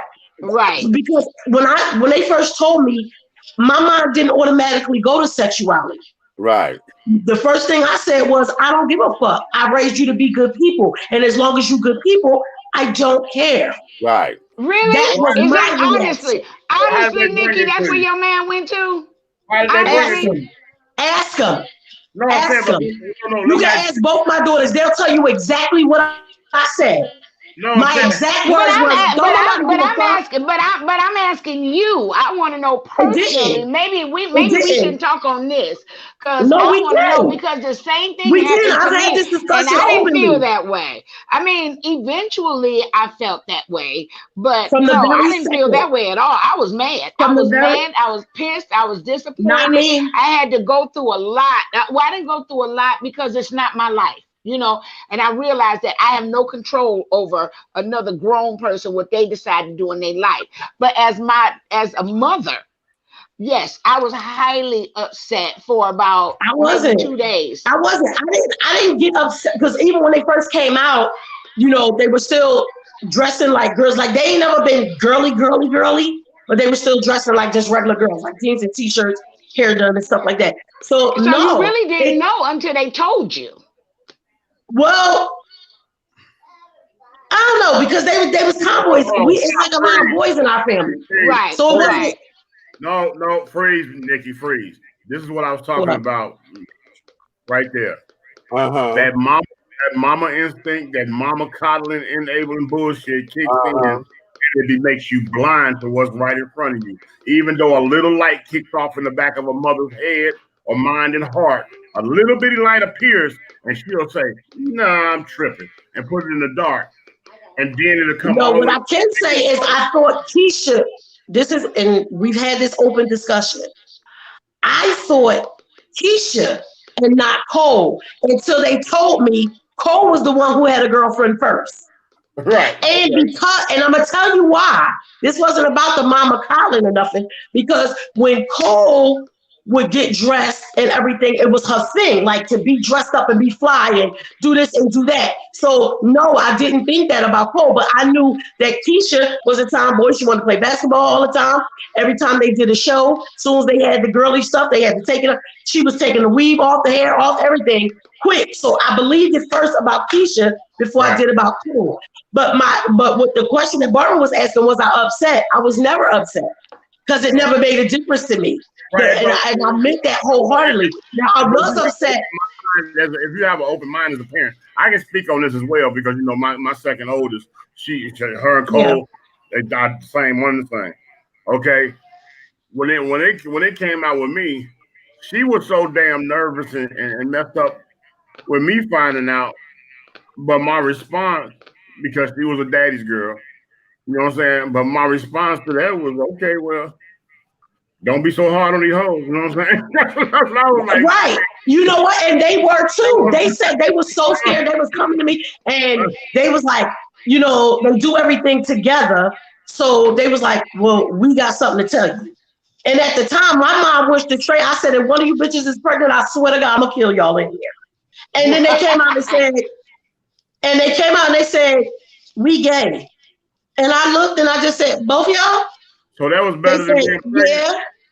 And I said, don't nobody give a damn. So,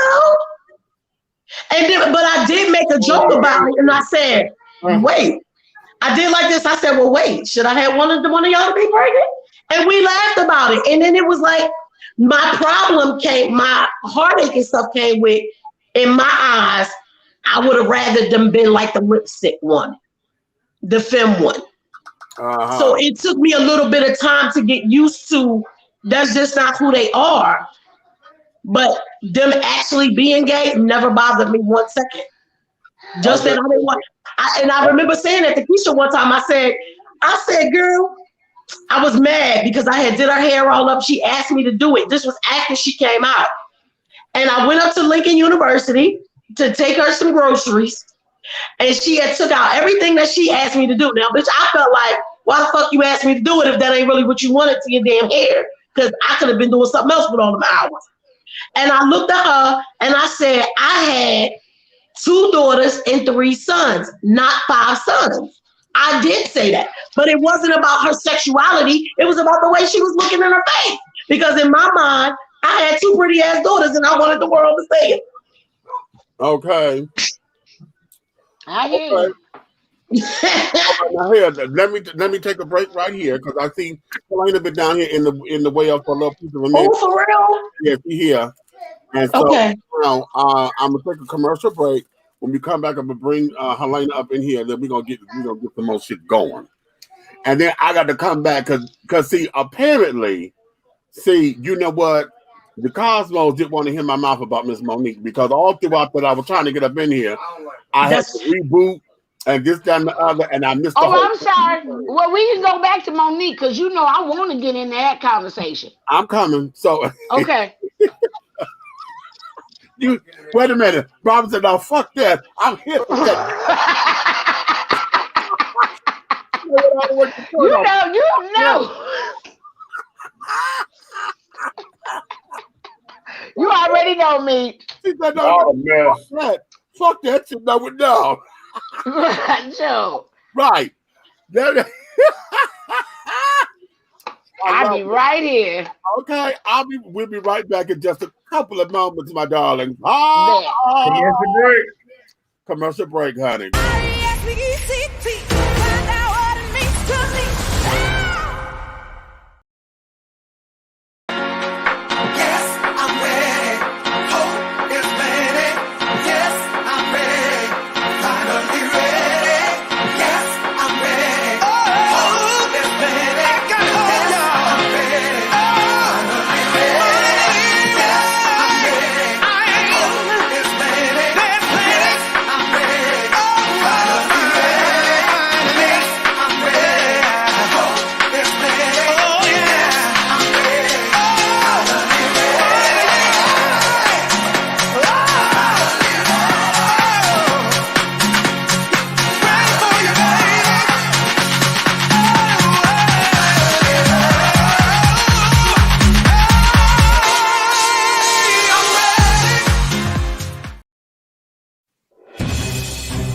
We're not asking for your permission.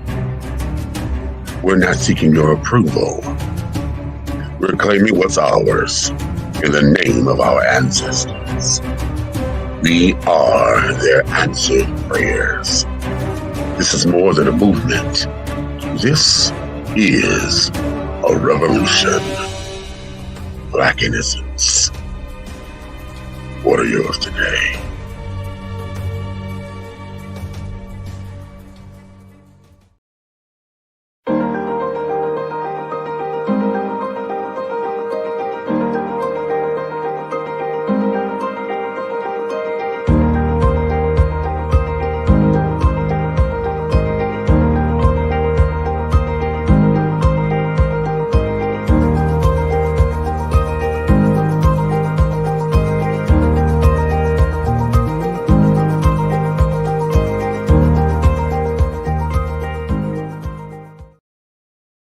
Tried Big Rob popcorn? It's a wonderful anytime snack that everyone will love. Available in 3 flavors. Grown and sexy, which is the perfect mix of cheddar, cheese, and caramel. Sugar Shack, a fruitful flavored mix of watermelon and apple. So delicious and good. How about spicy butter and white cheddar? Everyone loves it. That's why it's called good. All Big Rob snacks are manufactured in an FDA approved facility and flash sealed for freshness, safety, and worldwide delivery. To order, call or text 937-367-8650. That's 937-367-8650. Or contact Big Rob via Instagram at Hey Big Rob. As the holidays approach, take advantage of the holiday special. Purchase more than 2 bags and receive a free CD. Call or text 937-367-8650 to place your order now. Big Rob popcorn, the perfect snack that you will love. It's so delicious.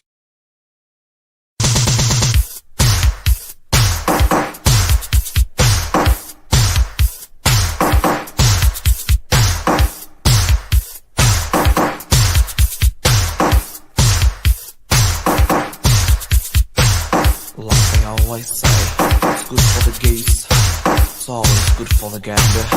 Oh, sailor.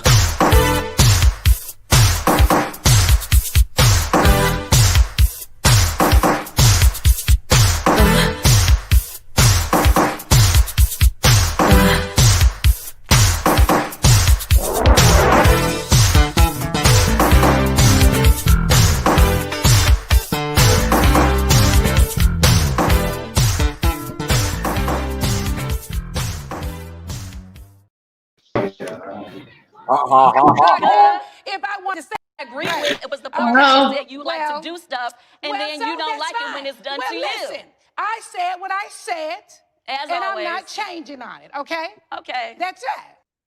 I said what I said. Damn, you was taking too long with the piece of man. Boy, word. He was like, wait a minute, nigga.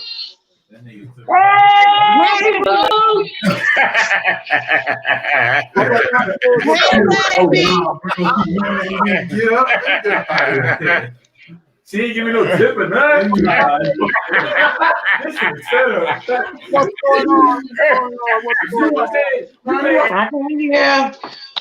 All right, we are back. We are back. We are back, honey. 8 Squared has just joined us up in here. Hey! Hey, still, baby. Hey, baby, I love you, huh, Nikki? I love you too. I love you right back. Okay. Thank you for all the love that you sent me. Guys, let me. Can I say something real? Can I say something real quick about this bathroom thing? Yeah, go ahead. Oh yeah, go ahead. One thing I think that a lot of people is not recognizing, it may not be safe to label bathrooms trans anything because you have people that dislike trans people. So you can be putting them in just as much danger by calling a bathroom a trans bathroom than just calling it anything else, because there are people who dislike trans people no matter what. So labeling a bathroom just for them, you can be putting their life in more danger than you can by not labeling it a trans bathroom. Then call it a unisex. Yeah.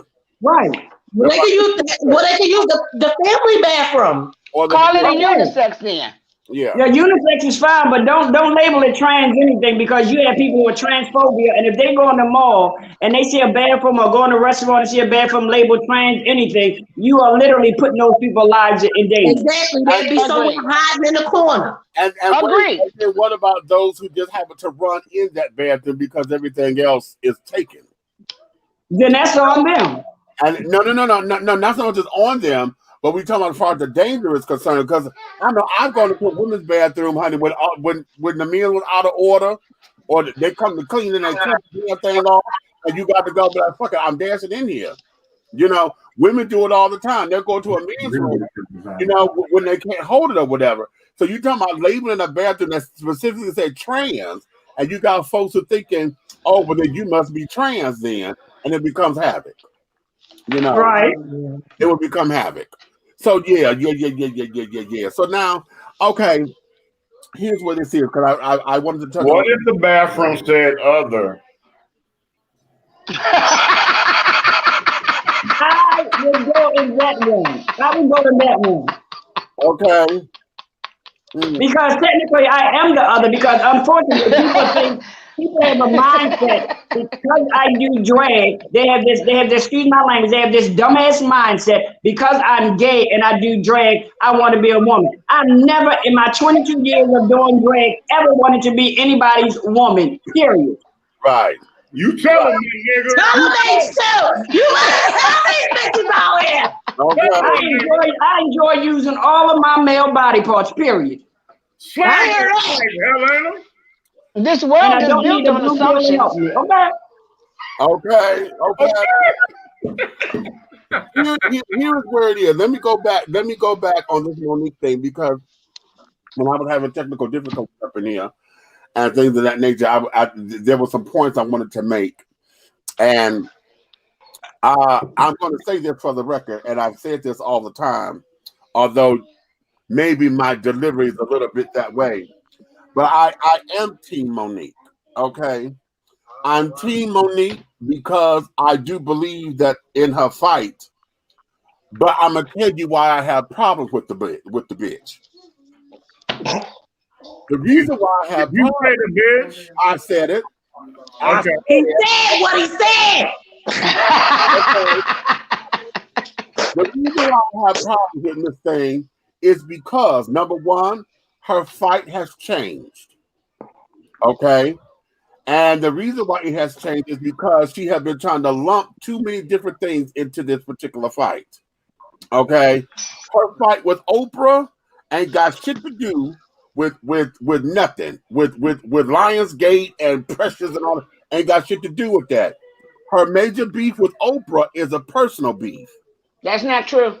No, yes the fuck it is. Oh yes, it is. And the reason why I say that is because if I tell everybody this, go back and look at her Amazon Prime video. Because a lot of folks don't know about her comedy special that's on Amazon. Right, because remember a long time ago when you said something I didn't know and I went back and I watched it. Go get it. Okay, is there somebody at the door? Oh, Lord, yes. Okay. Unannounced? Do I need to come around there? My neighbor. I'm sure. The beef is there because none of us knew about this beef with Oprah until that particular comedy special. Okay. None of us knew about that. I was like, oh, and I thought it was just a joke. And then, are you talking about the comedy special where she called all of them out? Or are you talking about her new one? No, this is old. And this is my point. This is exactly my point.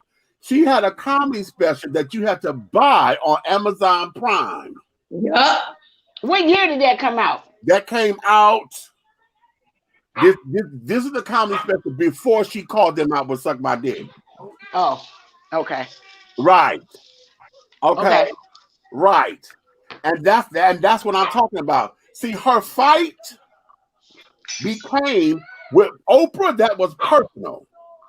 Okay, because of what she did with that whole thing about it being her mama, brother. Oh, right, that's right. I forgot about that. Sure was. She was beefed out about that. Personal.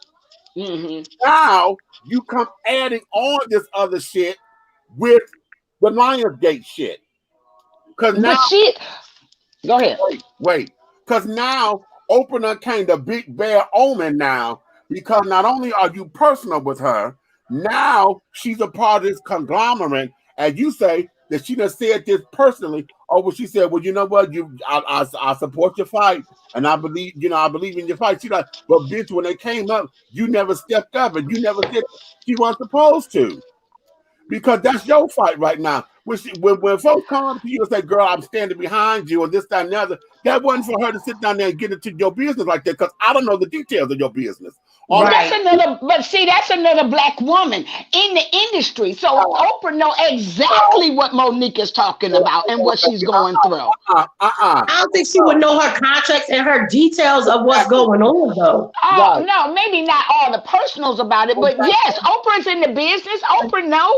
Being in the business and gave her support and said, girl, I understand. Okay. Yes. Okay. And saying, okay, stick to your guns and this, that, and other. That there's me and you saying that. Bitch, if I came up and I know what you're doing on your job, I'm not in your both of us work in hotels. I'm here and I come here and say, Barb, yeah, girl, I understand, honey. You stick your guns out, girl. Do what's right for you. Okay. If that's what this goes, okay, do what's right for you. Then you done sit up here and charge this whole big old thing and I took a platform, and then now you expected me to come out and come public or do something on my radio show. As she should. No, she's not. Being Oprah Winfrey, which is a black woman who everybody loves, who is intelligent. If she would have came out for Monique would have had so many other people behind her. It would have been pathetic. Let me say this real quick. But guess what? Had she not went out on them tangents and all kinds of stuff like that, what Oprah probably could have done is fight from behind the scenes. But because you decided to take shit all public and name people by names and shit like that, why would I? Bam. Like I said, both of them are in the industry, and both of them are black. And both of them, use what I got. But no, what she should have did, Oprah should have came out and backed her. She shouldn't be behind the scenes doing nothing. Just like Tyler Perry, just like what's that other one? Lee Daniels. They all should have came out. These are powerful people in the industry. It was the way she did it, though. It was the way she did it. That was because they had already showed her their true colors. They already showed her that, yeah, we got your No, I back don't think behind so. the cameras. But when it comes to in front of the cameras, we ain't saying nothing because if we say something to defend you, that's going to mess our shit up. But the killing I part disagree. is, I totally like I disagree said, with that. I Monique, disagree. I still feel as if Monique is looking out for all of the ethnic little girls that's coming up I don't behind believe her. that either. I don't believe that either. Why wouldn't she? What is she I don't fighting believe for? that.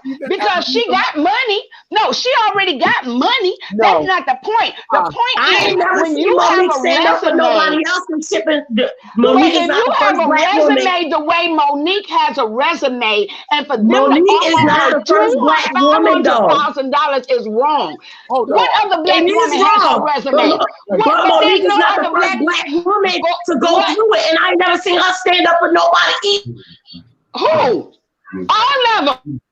I'm cutting everybody's microphone off because y'all keep over talking me. Goddamn it! Wait a minute. And I'm gonna bring y'all in just a second.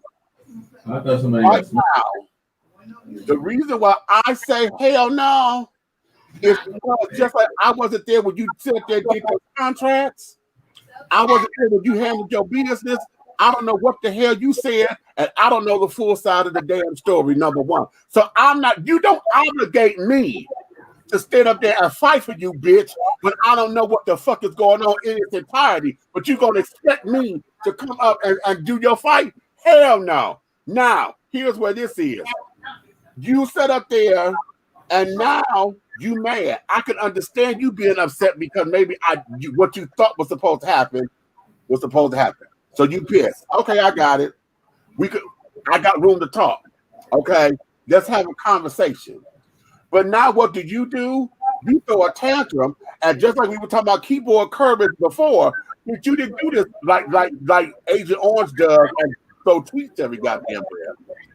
You went personal and went live talking about they could suck my dick. You went live and then want to hide behind your comedy and say, "Oh, these are just jokes," and I'm sitting here trying to make my money. Then after you did that, then every show that you went on, now thing that Oprah has done, now you go scrutinizing, or you and your husband scrutinizing on y'all talk show. Oh well, how does a black woman do this? And oh my, and y'all calling them gods and this that, and the other. If her fight was simply what her fight was started off to be about equal pay and this, that, and the other, then how come Octavia Spencer and Viola Davis and Kerry Washington and Regina King and everybody else who have that same struggle in Hollywood went public and said, "Be right"? Nobody on that bandwagon. Why? Because that was her motherfucking fight. Now, right or wrong, we can all disagree and say, well, they should have, but everybody's in that same fight. But then when this bitch sat up there and started to do the shit that she did, want to tear down everything all in the name of, I'm fighting for equal pay. No, the fuck you not. Tell the truth. What you're fighting for is you want vindication. You want your name, because what she started off saying is this is about equal pay. Now she's saying they're gonna tarnish my name, and I need my name back because you're taking money from my kids' plates. And I got all that. But tell the truth about the damn fight. Don't sit up there and say this is about equal pay, because here's where it is. I'll bring up the Amazon Prime video all the time because the Amazon Prime video was produced by her and her husband. They're executive producers on that.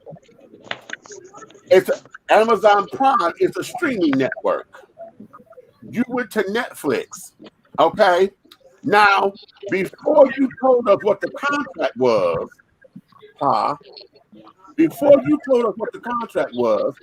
black folks and everybody else who only hear money, they only offer me $500,000 and they offer them to umpteen million, okay? So everybody jumped on the money part. But nobody then they decided to declare what the contract was. Hell no, that wasn't no motherfucking money if you're going to pay me $500,000 and tell me I got to sit down for 2 years. Right. To sit down for 2 years, I can't use the I can't tour nothing. I can't tour with this material. I can't do nothing with it. You own it, and I can't do shit for 2 years. And you only want to give me $500,000 when I made $3 or $4 million a year on my own. That's what the negotiation was. If I make $3-4 million on my own, bitch, we need to start at 8 because you want me to sit down for 2 years. That's what the negotiation is. Don't nobody know about that. So your negotiations were fucked up, bitch. You went in there talking about somebody else's motherfucking money and not yours. But that's not true. When she went in there, they offered her $500,000. Did you hear what I just said? But with her resume, that is an insult by itself. Did you hear what I just said? Yeah, I heard what you said. This point here is not. This point here is not. We're not arguing this point because you're right. We're saying the same thing. That was a fucking insult. That's why I'm saying your negotiation. This $500,000, and you want me to sit down for 2 years with the resume that I have? Yes, that's an insult. Which is why I'm saying y'all should have started at $8 million because you want me to sit down for 2 years. That's the first thing. And yeah, because it's like because that what it sounds like is she would have us believe they offer her $500,000 and they wasn't going to budge at all. And that's exactly and what nobody negotiated nothing. That don't even sound like good business. You letting your husband do your business? $500,000, and then they said we're not going to change the offer. You can go someplace else, or we might pick you up at a later date. That's exactly what they did. And that's what she said that they did. And this is what I'm saying. If y'all, but see, here's what it is. You went up in there. That's bad management. But no, hold on. That's bad management. Hold on. What you did was that, not her. You went up in there talking about somebody else's money. Well, y'all she didn't go in there talking about nobody else's money. Yes, they did. Yes, they did. They went in there talking about Amy Schumer's money. Yeah. If you listen to her podcast and if you listen to her interviews, she did not go in there telling them anything. They offered hold on. Okay, right. They offered. But and then when they said that that's unacceptable, right? They said, "Well, we're not going to offer you anything else. That's it. You either take it or leave it." Then it's the part after that. Give the part after that. Because after they said that, then that's when they sit up there and said, "But wait a minute, my resume." They said, "We don't look at your resume." No, that's exactly what they look at. Hold on. Because that's what they said. That's why they gave Amy Schumer $13 million was because of her resume. Hold on. That's where I'm going. Because they said, "Well, wait a minute." And this is why I'm saying you went up there talking about somebody else's motherfucking money. Because now you talking about something, what you offer Amy Schumer $13 million. They said, well, that's because Amy Schumer sold out the Madison Square Gardens twice. Then they said, well, wait a minute. If you talking about that, isn't that her resume? But you said you don't go on resume. Then they got to talk about everybody else's money. Well, how come if that, and then you said that these are legends. Well, if Chris Rock is a legend, and if Dave Chappelle is a legend, y'all called me a legend. How come I'm not up there with legend status? So now you talk about somebody else's motherfucking money. You did not stick to. You want me to sit down for 2 years. Yeah. How come you are not starting at $8 million? Exactly what she's going to do is talk about somebody else's money because you offered this other chick that don't have a resume like I do. And then not only did they offer her $10 million, and then she went back and renegotiated with them and got another $3 million. Hold on. Amy Schumer threw up that Dave Chappelle and that Chris Rock got all this money. So why she ain't getting the same amount of money? So they gave her another $3 million. Then they gonna play Monique like that? Wait a minute. Hold on. I just need to say that it just seemed like there's something that none of us are privy to that they would lowball her like that. Right. Okay. None of us are saying there's something else that Monique and her husband has not disclosed. Bam. that they would lowball her like that. That don't have nothing to do with her being a black woman. And Monique, and I'm gonna tell you why. Like, because I boycott a lot of shit. I'm gonna tell you why I won't boycott Netflix. And I could get a goddamn bootleg streaming service for real, instead of paying for Netflix.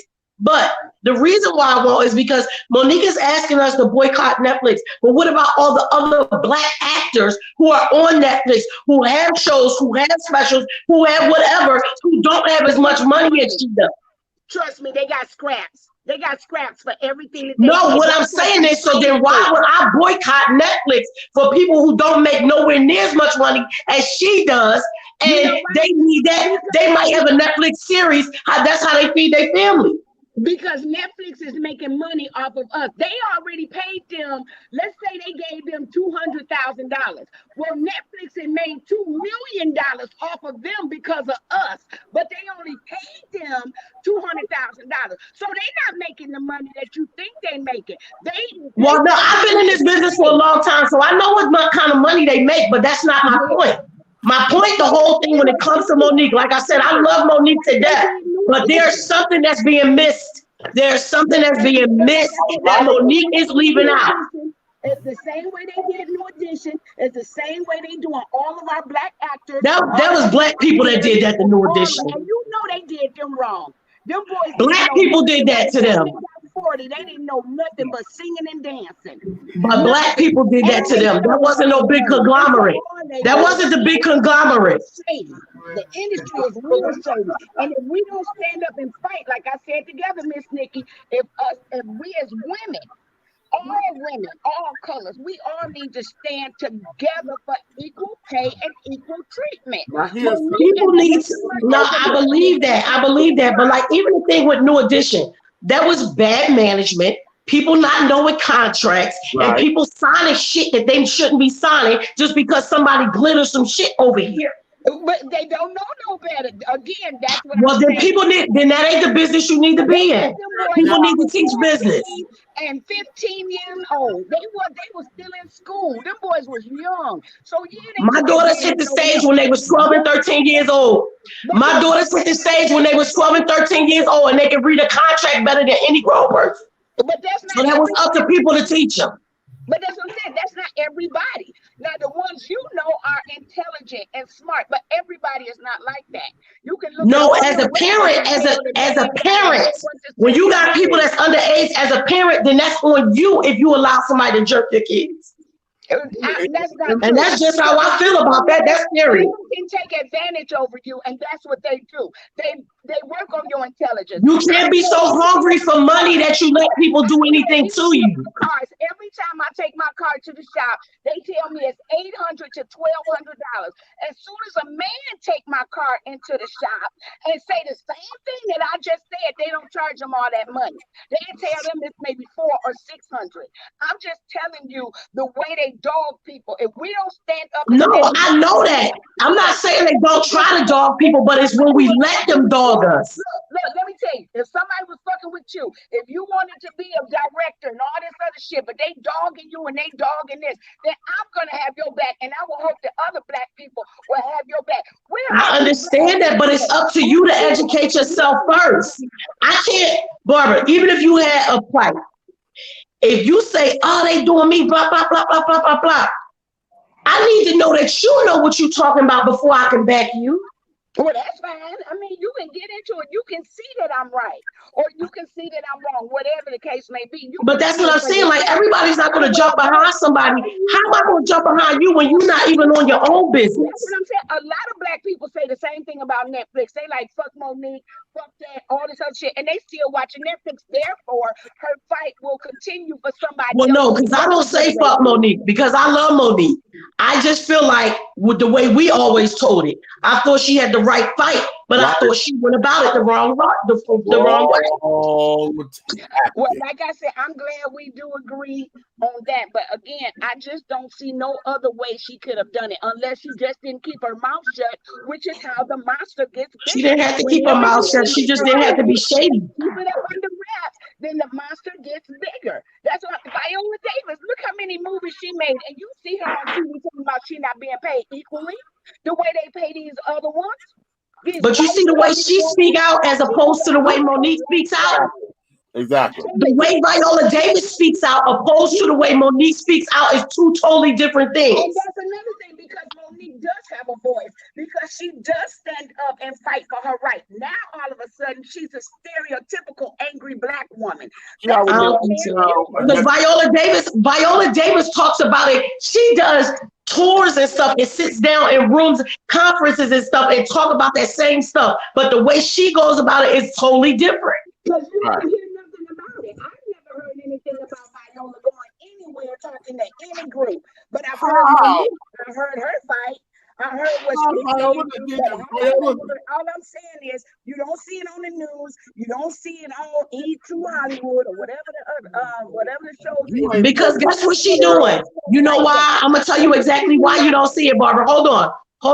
I'm gonna tell you why you don't see it. Because she has rooms, conferences of women, black women, all women, big conferences where she's talking about these things widespread. She's not nowhere bashing nobody else. She's telling them equally, we are not getting paid the way we're supposed to, and this is what we need to do. She's going about it the right way. And the reason why you don't hear it, because it's not all plastered all over social media, because she's not doing it for clicks and views. And that's exactly why it's not getting nationwide attention. She does get nationwide attention. She's been all over the country with it.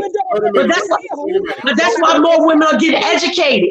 They're getting educated, not looking at the screen. They didn't even advertise it here. So I didn't even know that Viola Davis was doing anything like that. Like I did. Wait a minute. To fight. Wait a minute. How did you miss that? When every time she's up on an award thing or whatever, all of her award speakers talked about it. Yeah, her award speech. Yeah, she said on the awards, but I never heard her go. She does conferences about it. She does conferences about it. TV all the time. I watch the news all the time, and I ain't never seen nobody promoting her talking about black folks. Every interview she has done, when we get into, when they talk about Hollywood and what her career has been, everything that she has done, she always comes back to what the fight is in Hollywood. She talks about what it means to be a dark-skinned woman in Hollywood. That is everywhere. And again, that's what I'm saying. We all need to stand behind our black women. She said the same thing Monique said in a different way, but it's the same thing. But the point is, that's the point. The point is, saying, but it's still the same thing. That's why I said a lot of people did not get what Monique was trying to say, because it came from Monique. No, not because it came from Monique. It was Monique's delivery. It didn't matter if it was Monique or the black bitch on the moon. It was her delivery. You just said that Viola Davis delivered it the right way and Monique did it the wrong way. I just said it wasn't about it being Monique. It was her delivery. It could have been any black woman. Had those roles been reversed, had Viola Davis been the one barking like Monique, then that would have been the wrong way. It don't matter who said it. It's the way she did it.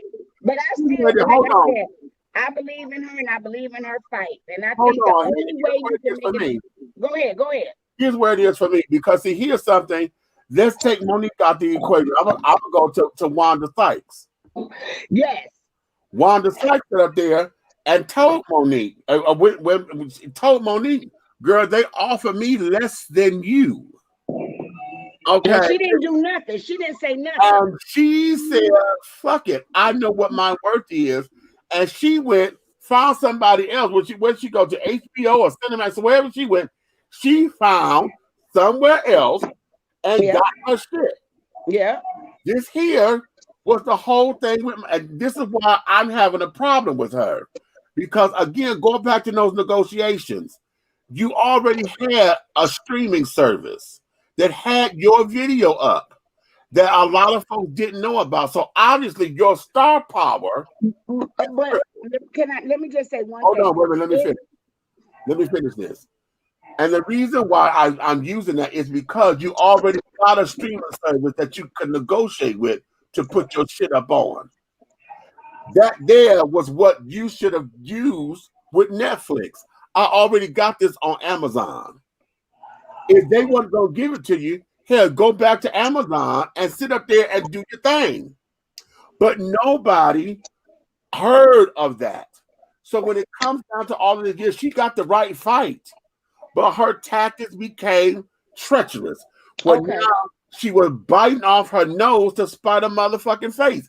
Well, let me just say this, because she won her fight. She won to take Netflix to Supreme Court or to the big court. So evidently, she was right again in what we were saying. But my whole thing is, just like with all the police brutality and everything, you don't hear nothing about it until they start rioting. When they start rioting and tearing up buildings and tearing up stuff, now it becomes this big, universal issue. So if she wouldn't have made it a big deal, how would we all know that Netflix is racist? Child. How will we know? Because we still give them our money. We still don't give them our money. No, here's the thing. Because here's where Netflix came and shut her ass down. You said she claimed they were racist, gender bias, and racist bias. Well, baby, Netflix, she can't say racist because hell, Chris Rock, Dave Chappelle, they black men. They paid the money though, but they paid the money. But hold on, but your claim is that they racist. That's right. They can't. How come they can't? You can say sexist. I don't think it would be racist. It would be sexist. But wait, she said gender bias. Well, damn it, Amy Schumer and Karen on was on there. Amy Schumer and all the other women that got shows up in there. The She Ready thing was on there. Tiffany Haddish had all the different female, even transgender, because Flame was on there. Yeah, but they had one of the Wayne's girls. She's gay. Now they didn't pay her a lot of money for that thing that she did. She didn't get a bunch of money. Listen, you still got your money. And the whole thing all boils down to all those patients just pulled out her crew. That's not the argument. There's some white stuff in there that look like liquid white stuff. Okay, because that's not it. That's not it. Right now, if she goes to court about that there is what her court thing is going to be, because that's her fight. That there is not what's in the public anymore, because she can't say that they did this and did that, because now they done show that they done started paying all these other folks. Dave still got his. Now that she brought it to attention. No, it wasn't because she brought it to damn attention, darling. They were paying them their money anyway. Her thing is, because of her resume, and I'm telling you, because I told you this before, I dealt with that motherfucking husband of hers, so I know how he talked, because he said it to me about how dare you say this to an Oscar winner and this, that, and the other. Bitch, you gonna throw her resume in my motherfucking face, and all I wanted was a goddamn interview. Okay, so don't give me all that, bitch, because hey, before my show existed before you, I came to you because I want her on the show. I don't need to exist because of her. Because bitch, she may have an Oscar, but bitch, I've had Dionne Warwick, I've had Stephanie Mills, I've had Debbie Allen. Bitch, I got Oscars, Grammys, Tonys, I got all that around me. So bitch, don't give me no motherfucker. Oh, she's an Oscar winner. But you can't get mad over that though. Huh? I said, you know what? Let me say this. Let me interject for a second. At the end of the day, whether I'm black or not, just because I'm black and you're black doesn't mean that I should back you and agree with you. If I don't agree with you, the hell with the color of your skin, I'm not gonna. If I say I'm not gonna back you, you should tell me, well, you should back me because I'm black. No, I'm not backing you because I don't agree with what you're doing. Period. But that's only if you don't agree. Everything that she's doing is the right thing, though. No. No. When she got Oprah and Tyler Perry to suck her dick, that's not the right thing. And I don't care what you say. And when she secretly recorded him, that was not the right thing. National television, that's not right. Now, nobody else is gonna tell me that's right. Say that again. If she says to Tyler Perry and Oprah Winfrey on a tour or whatever to suck my dick, what's right about that? Tell me what's right about that. She's a comedian. You know what? But guess what? But we all know. She didn't bring up those know that she was not playing. That they were not going to support her. How many times did she tell them to suck her dick before she got into all this? But she's still allowed to say that. She's a comedian. But why? But guess what? Why did she say it? She said it because they wasn't supporting her. Period. And they was not supporting her. That's still her right. She can have an attitude with her friends. And guess what? And it's their right not to support her. Period. That's her right not to support her. Period. You can't get on them for not to support her. All right, hold on. Press pause. Let me say. Can I say this real quick? Hold on. I was going to say. Let's meet them real quick. Huh? I was about to say, I just need to say this. We ain't even gonna talk about the comedy show or nothing like that. Her recording her friend secretly and then letting the world hear it or whatever was not right. I don't fuck with bitches like that. I don't give a fuck who you are. That means you shiesty, and if you did it to somebody that you call your friend, you'll do it to anybody. So no, I don't back nothing like that. Yes, because like I told you, that movie that I was watching, if that woman wouldn't have secretly recorded that man sexually harassing them, then she wouldn't have proof. That's her proof, letting you know that man wasn't her friend. That wasn't her friend. That man wasn't her friend. That man wasn't her friend. We talking about something you do to a friend. Wait a minute. If I can't trust you, bitch, I can't back you. But it all depends on the type of friendship that they have. Hold on. Wait. Either we friends or we not. I was just going to say that. Either we friends or we not. I'm not going to call you my friend if you're not my friend. I say we acquaintances or I know them. If I'm your friend, I'm not going to tell your dirty laundry because I'm pissed off at you. I'm not going to do that. But that's exactly what she did. I get what you saying. I definitely get what you're saying. But I still see her point of view. And I'm sure they know shit about her and ain't none of them said nothing. Okay, hold on. Let me say this. Barbara, it's one thing to understand her point of view. It's another thing to sit down there and say, I support her tactics. Because you cannot sit down here and tell me that her releasing those tapes to the public was anything right about that fight. I don't care if she did it because she needed proof. That's what it was. But that's what it was. That's your opinion. Her beef was with Netflix. Her beef was with Netflix. You don't throw your friends under the bus. Wait a minute.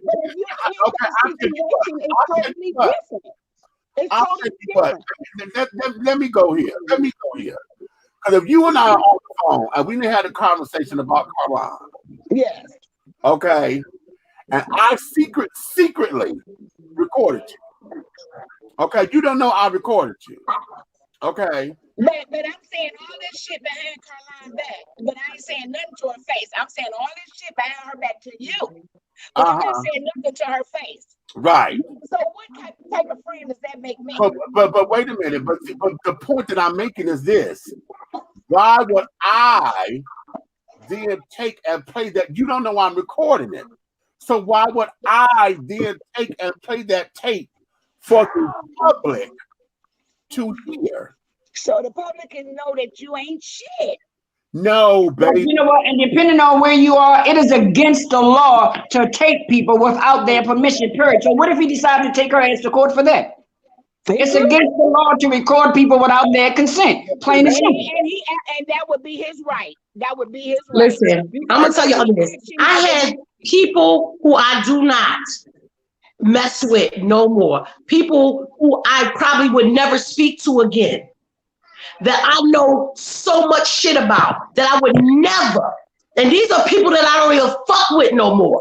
I would never tell they shit. I would never tell this because I'm not that kind of person. If you get mad at somebody because you don't agree with what they saying, and then you spill everything they said to you, then I can't fuck with you. I'm not backing you. I don't fuck with you. Bitch, if you talk about me behind my goddamn back and somebody else come and tell me, I'm not mad at you. I'm mad at them because they let you talk about me. What they should have did was check your ass for saying shit about me. Let's go here. That's exactly what I'm saying. That's how Monique feel about Tyler. That's bullshit because she wouldn't have put that out. Perry. I don't see how, Barbara, right here, I just don't understand how you don't see that as being shiesty and shit. No, I do see that as being shiesty. Trust me. I can't back a shiesty bitch. I just can't. I'm not bred like that. I'm not bred like that. I just can't. If you tell me something, it's not going to go nowhere, whether I'm mad at you or whether I'm not. That's just me. That's just how I am. Like I said, I still understand where she's coming from. All of these people are in the business together. All of them are black people in this business together.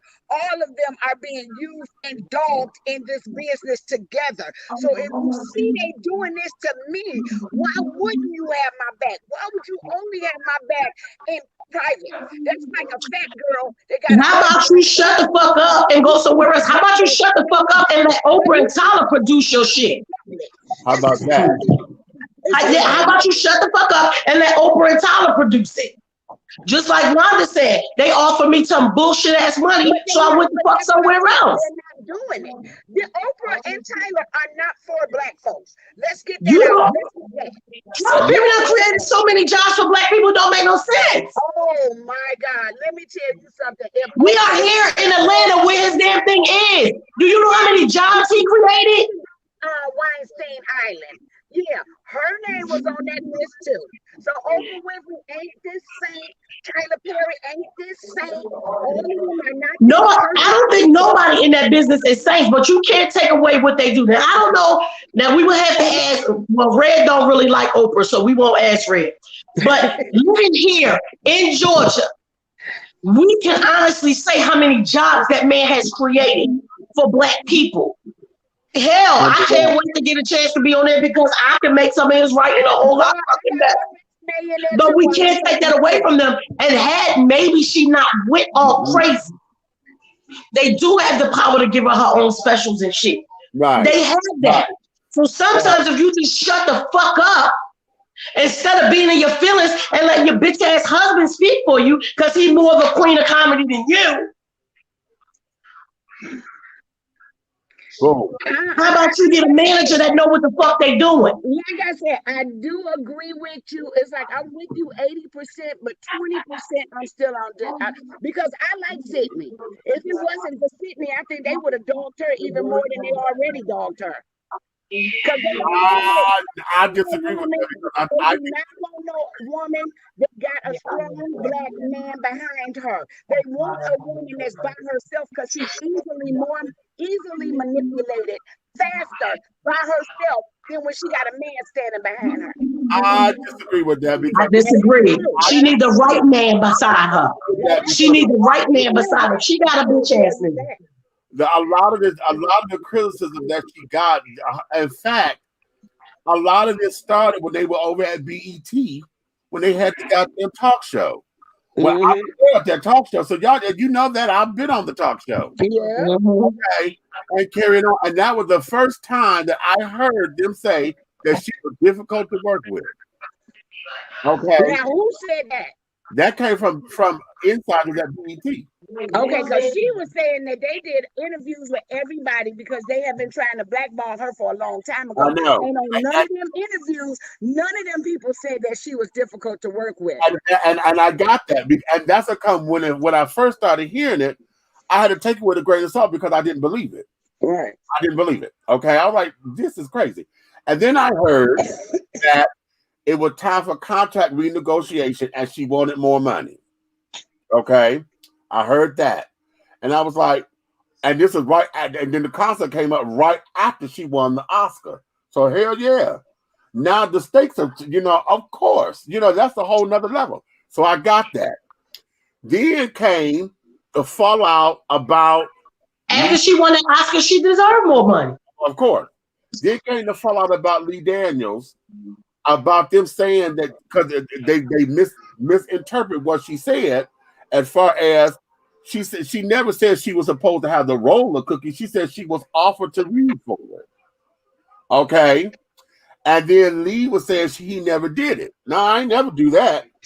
She said, wait a minute, I'm not saying that the role was mine because Taraji got it. That was for her. All I'm saying was y'all offered me a chance at it. and she produced the receipts because she saved all the emails. Okay. Yeah. She saved all the emails. I applauded her. I said, "Ha, bitch, right. Okay." She said, "I'm not saying this. This is what happened." Then it became all this other shit. So in the beginning of all this, I'm side by side with her. I'm right there with her. Then when I had my experience, I started to understand what folks were saying about Sydney. Because I said, "Oh, okay." Now I had a conversation. I won't say who it was with. It's somebody if he's an actor who's in their camp. Okay. And I had a conversation with him at my hotel. And when I told him what happened, and I said, and then Sydney, he said, "Oh shit, what did he say?" And I told him what happened, and he shook his head, and he was asking me. He said, "Don't take it personal." He said, "You have to understand." And then he said, "But," and then he said, "So," and I won't get into all that because again, I don't want to reveal who he is because it's paramount. But he's up there. So I'm like, damn. So if the friend is saying this, knowing that how I won't say toxic, I'm going to say how explosive this can be because of his mouth, and we hearing this all about that it's not Mo, it's her goddamn husband. This is what we could constantly hearing because even at the Oscars, when she won the Oscar, was it the Oscar or the Golden Globe when she had the blue dress on? She sat down there and they were asking her questions after she won, when they go to the press. And someone was asking, she said, "That's a business question. My husband is my businessman. Would you like to ask him that question?" And she brought me up to talk. Okay. So that there let me know that all of this, she's trusting him to handle the business, but where is all this at? So that's why I'm saying right fight. We own the right fight. Hell, I agree. Everything about that offer was a motherfucking insult. That's not the argument. That's not the argument at all. The argument comes into, okay, bitch, how did you handle yourself after you got this message? What was it? And then for you to go up to folks who most of us don't have cable anymore because it's too goddamn expensive. I can pay $14.99 a month to get the same shit, okay, without having to do cable. How are you going to entertain me and my family? You talking about some boycott this motherfucker? Are you going to come to my door and entertain me on the 24/7 because I'm standing up for you to get more money and I'm struggling over here? I don't think it's just to get more money. I think it's for equal pay for Black people on Netflix. Here's what, no, baby. That there is what she altered. That's what she altered the fight to be. That's what her narrative has become. Now that she's saying, "I'm doing this because she got a platform now." And where it started off, yeah, of course, it started off with her and how they did her. Right. And now I think that she's looking out for the rest of us. I disagree with that. And then the reason why I disagree with that because it's a convenient narrative now. Bitch, you on the hot seat. So now why not make it to where it becomes bigger than what it is? Because now you got mad at Whoopi because Whoopi was telling you the same thing everybody else said, "Bitch, it's your goddamn husband." No, Whoopi was telling her to cow it down and keep her mouth shut. No, that's not what she was telling. That's not what she said. That's what is implied, but that's not what she said. What she said was, "Listen, if you had came to me, I could have schooled you on what to do." That's what Whoopi said. That was what Whoopi said. You should have came to me. But Whoopi not even doing it for herself. They dogging her too. How do you know that? That's what Monique said. Exactly. Fuck her. And the reason why I said fuck that bitch, because damn it, no, fuck her and that motherfucking bullshit there. Because she talking about Whoopi told her what she was getting paid at over for doing the View. Bitch, you only got paid $50,000 for doing Precious. Why? That's for a reason. Exactly. But Whoopi Goldberg, do you know how much them white ones are getting compared to Whoopi? Who knows? Who gives a fuck? Because Whoopi did it live. That's the problem. We should give a fuck. No, we because shouldn't. they dogging, they still get us locked up. I'm going to tell you why. Because just like she did it because she wanted to do the project, and she accepted it because she wanted to do the project, we don't know what Whoopi's pockets was. Whoopi wanted a gig. Okay, I'll take it. I was getting ready to say, first of all, Whoopi executive produces a lot of stuff. Exactly. And we don't know what this. We don't know what the whole contract is. But again, that's what I said in the beginning. What are you worth? What are you going to accept? If I have nothing right now, and they're offering me $1,000, and I'm going to run and take it, but they're going to make $1 million off of the hard work that I just did. Then that would be your fault for taking it. Hold on. We going to get these little peanuts that they're giving me. About this, you're asking this, and I'm on Whoopi Goldberg. And the reason why I'm staying there is because Whoopi didn't need that goddamn money like that. She don't. Like, I am big into credits. Whoopi executive produces so much shit, she don't need it. But have you ever paid attention to what happens on The View? Most of the shit that Whoopi has done, other women tried it, and where the fuck they at? They not still sitting in that seat. Exactly. Well, for one thing, she's the so understand that they got one of every color on The View. So no. That's not my point. That's not my point. You know have you ever seen the way Whoopi will shut a motherfucker down? Yeah. But have you seen other people? Have you seen other people do it before? And the next week they not there. The only one I see. You don't realize how much power Whoopi has on that show. But Barbara Walters got paid. Barbara Walters because she created it. Barbara Walters created the show. Look, Nick, this is all I'm saying. This is all I'm saying right here. Is if they can get away with giving you peanuts, that's what they're gonna do. You see what I'm saying? But Whoopi don't get no damn peanuts. Whoopi don't get. You listen to Monique if you want to, because you is hell bent on going back on what Monique is saying. Compared to the other three. Hold on. We don't know that because we don't know what the fuck the contract is. We know what the. Did we look at the credits? What the pay? Different credits mean different things. Next time you watch The View, watch the credits. I do. We know. That's all I'm gonna say. And she still don't know what all the endorsements that she got coming from ABC, who is owned by Disney. Whoopi is everywhere on Disney and carrying on. And she on CBS All Access. Whoopi getting money all across the board. So when it comes to one thing, you don't know if she got a deal that covers everything. Do you know how much money they're making off of her compared to what they're paying her? Do you hear what we're saying about what they're paying her? What is she getting on the back end that we don't know is in that contract? Right. We don't know what's in that contract. And then we only going by what Monique said Whoopi told her.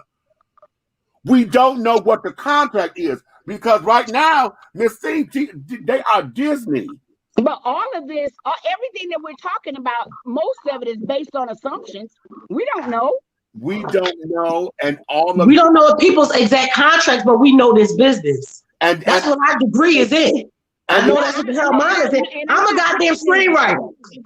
I'm a director and a screenwriter. So yeah, I do, and I pride myself on knowing what these things are. Do you think if I create a show, I'm gonna let somebody else get more money? Are you gonna fight to get paid what you're worth? You damn right. Well, that's what I'm saying. That's exactly what I'm saying. No, but that's on somebody else if they don't fight for it. That's their fault. And you are smart, and they will use you and get every squat they can get out of you and pay you as little money as possible. But they're not gonna be able to do that to me. And you know why? Because I've educated myself. Because I didn't just jump into the film industry. I've been in the music business since I was a little girl. And my uncle taught me because they gagged him. So that no, it won't happen to me. But just like you just said, Barbara Walters got all the money and Whoopi get peanuts. Barbara Walters created the show. If I create a show and I put you on it, you think I'm gonna pay you? I'm gonna let you get more money than something I created? Hell no. I was going by black and white. Well, that's not even. But it ain't about black and white. That was about who created the show. That wasn't a black and white issue though. That's not a black and white issue. We can't always make.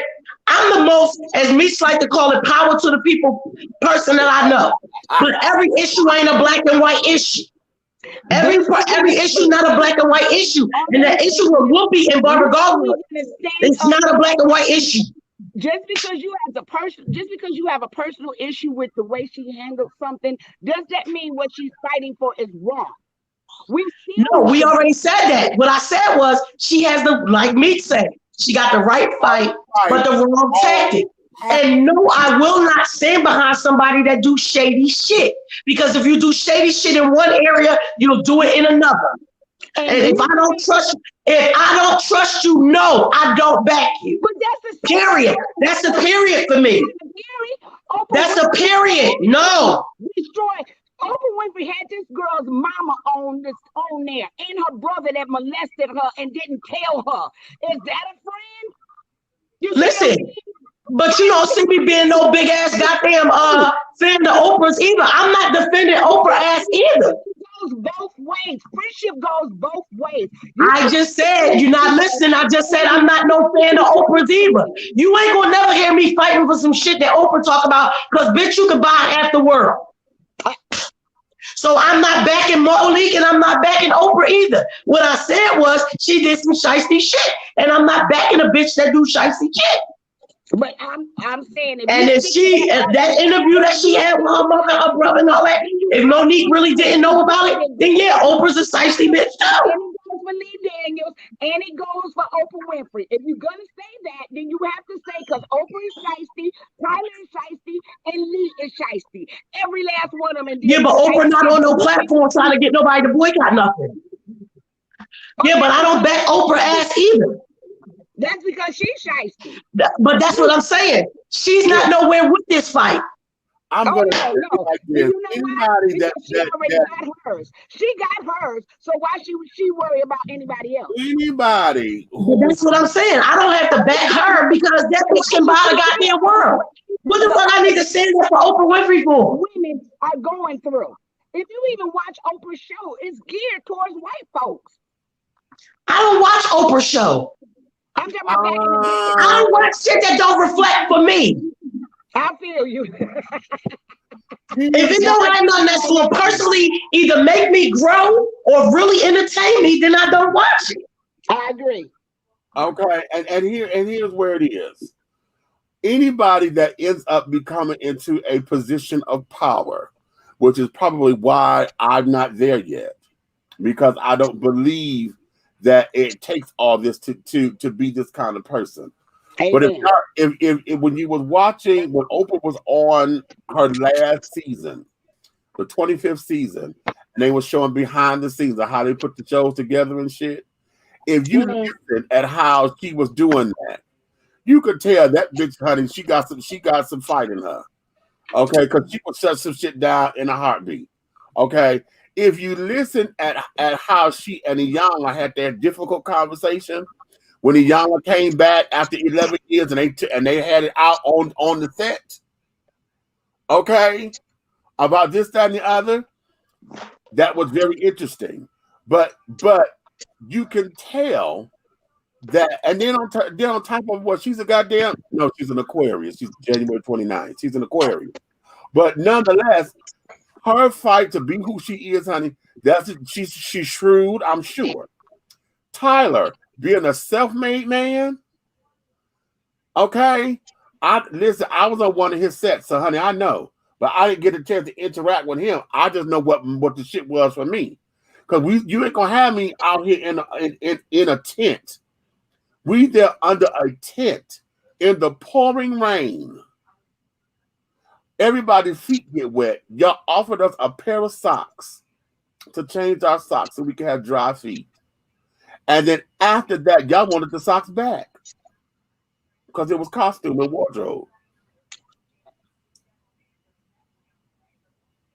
Wow. You hear me? Wow. Yeah, that was on the set. And it took us forever because we didn't start filming. The call was for 7 o'clock in the morning. We didn't start filming until 4 because it rained like that. That's how it had started raining at 6 that morning. And instead of, now mind you, this is where he got the first buildings. I did not realize that the SAG actors, the screen actors, all the union actors, they were housed in one of the studios. They were in the building. We were non-union extras. We were outside in the rain under the tent. Yeah. Okay. Because that's how they treat us. So, not us, people, actors. In knowing that, you didn't get nowhere without being or becoming some kind of a motherfucker. You're gonna be a bitch, you're gonna be a motherfucker somewhere because the business is going to you're going to get teeth somewhere. That's right. Okay? You're going to get teeth. And you've been on my set, so you know I know I can be too. You've been on my sets. Okay. And so that there is where it is. So I cannot put anything past them because they're human beings, number one. They're human. Thank you. That's what I'm saying. Anybody's pedestal or whatever say, oh, they could never get that's bullshit. Okay? Exactly. It's bullshit. The thing is that I would love to see the day because here's what I think should happen. I think that all the names that Monique called out, she called out Tyler, Lee Daniels, all the people from Lionsgate, maybe the higher ups, Oprah, Tyler, Steve Harvey, Kim Whitley, Cheryl Underwood, Whoopi Goldberg. Who else she called out? She called out somebody else just recently. Yeah. All these names that she done called out, bitch, because now you don't involve everybody else in your motherfucking fight, bitch. It's not her fight. It's all of ours. No, this is her fight. This is her fight, and she want everybody to jump on board and be like, support me because. And now she done made it, trying to make it everybody else's fight. And the biggest thing is that she wants to be exonerated. She needs her name back because the big fight of this is for them saying she's difficult to work with. That's what the blackball is. That's what the blackball is. I'm difficult to work with. Oh, Will Packer, that's the other one. Okay. And that's what she's trying to clear up because right now they not fucking with her. They won't let her that's work. true. Okay. And she should. And that's what I'm saying. Get honest with this because that's the part that's the most significant. Is you to be able to work. Red, what is you doing? Huh? What are you doing? Pumping this goddamn thing up. Oh. I'm working at the same time. Go ahead. Oh. So that there is what her real fight is. Give me back my name so I can work. All right. Okay. Give me back my name so I can work. I said, I still think that I still believe that she's fighting for equality, for Black equality. I do believe that it started off with her. It started off with her making money. It started off with the hurt feelings because of what they offered her. But then after that, it started to get a little bit dangerous, and she had to fight back. If you don't fight back, then they're gonna dog you. That's just how but okay, if you want to say she fights, she's starting to fight real dirty. And now don't nobody want to fuck with her because I don't know who to trust. I can't trust you, bitch. If I'm sitting up here, if I'm coming to you in confidence, and then you're gonna sit down there and put the shit out there, and you're gonna be real shifty and shady in your fight. But that's the same thing. But like I said, that was the same thing that Oprah did to her when she invited her mother and her molesting brother onto her show and didn't even tell her. Oh no, she knew about the brother. She knew about the brother. But then you bring her parents on there and you know their relationship and that's supposed to be your friend. So all of them is shady. All of them is shady. And now that there where it becomes personal. Right, but that's it. But you see what I'm saying? They're friends, and you did some shady shit to me for ratings and money. And here's where it is. Now, I don't think it's no real friends in Hollywood. Well, they're very. We got a lot of acquaintances. The friends, you know who the friends are. All right. The whole thing of it is this: that there is personal, and that's what her heart is. Because that's what her therapy is. Her therapy, she needs a therapy session with Oprah. Talk about that. Because that damaged her. Here it is, my idol. I looked up to you. Right. Shared confidential shit with you. You see? Okay. And this is where I am. That's therapy. And I said that on a long time ago. I said, Oprah Gale, you know damn well that you need to sit down and have a conversation with her. Right. But it needs to be done in private. That don't need to be aired on nowhere. That there, because they need to call each other a couple of bitches here and there. You understand? You know what I'm saying? They need to have that. They need one of those. Yeah. Okay. But if they decide to do it and air it, they need to sit down and let Iyanla facilitate it. I agree. Because now that I can agree. But then they could get to some underlying shit. You know what I'm saying? Now that part I definitely agree with you on. And I do feel it was wrong for her to release that recording. Don't think that I don't think that that's not wrong. No, I didn't think that was right. I hear you because the point that you're making, Barbara, is in the fight for her. You're pointing out the fact that don't don't negate her, because I see why I understand why she did it because of the fight. I hear where you at. Yes. My point is that I'm down for the fight, but bitch, your tactics are fucked up.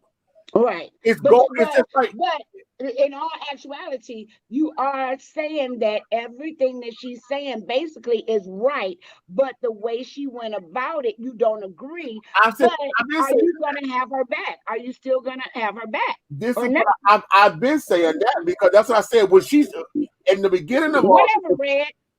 When she sat up there and told us, when she first talked about the money, it was like, okay, bitch, I'm not understanding. Then when she released the contract and said, let me show you what the contract is, and started telling what was in the contract, I said, oh, well, shit, that makes sense. But now, y'all went up in there. How in the hell do you get from talking about $500,000? Why didn't Sydney sit down there and say, listen, if you want her to sit down for 2 years, that's going to have to be at least 8, because on my own, my gross, I do $4 million a year by myself. Because they told them either you take the 500,000 and that's it, take it or leave it. That's why. I understand that, but if that was the case, and you still didn't introduce that, and if you did, then why didn't y'all just say fuck it? Because no. Yeah, and that's what they end up saying, because he said that they were trying to negotiate and the phone hung up. So he broke everything down what happened.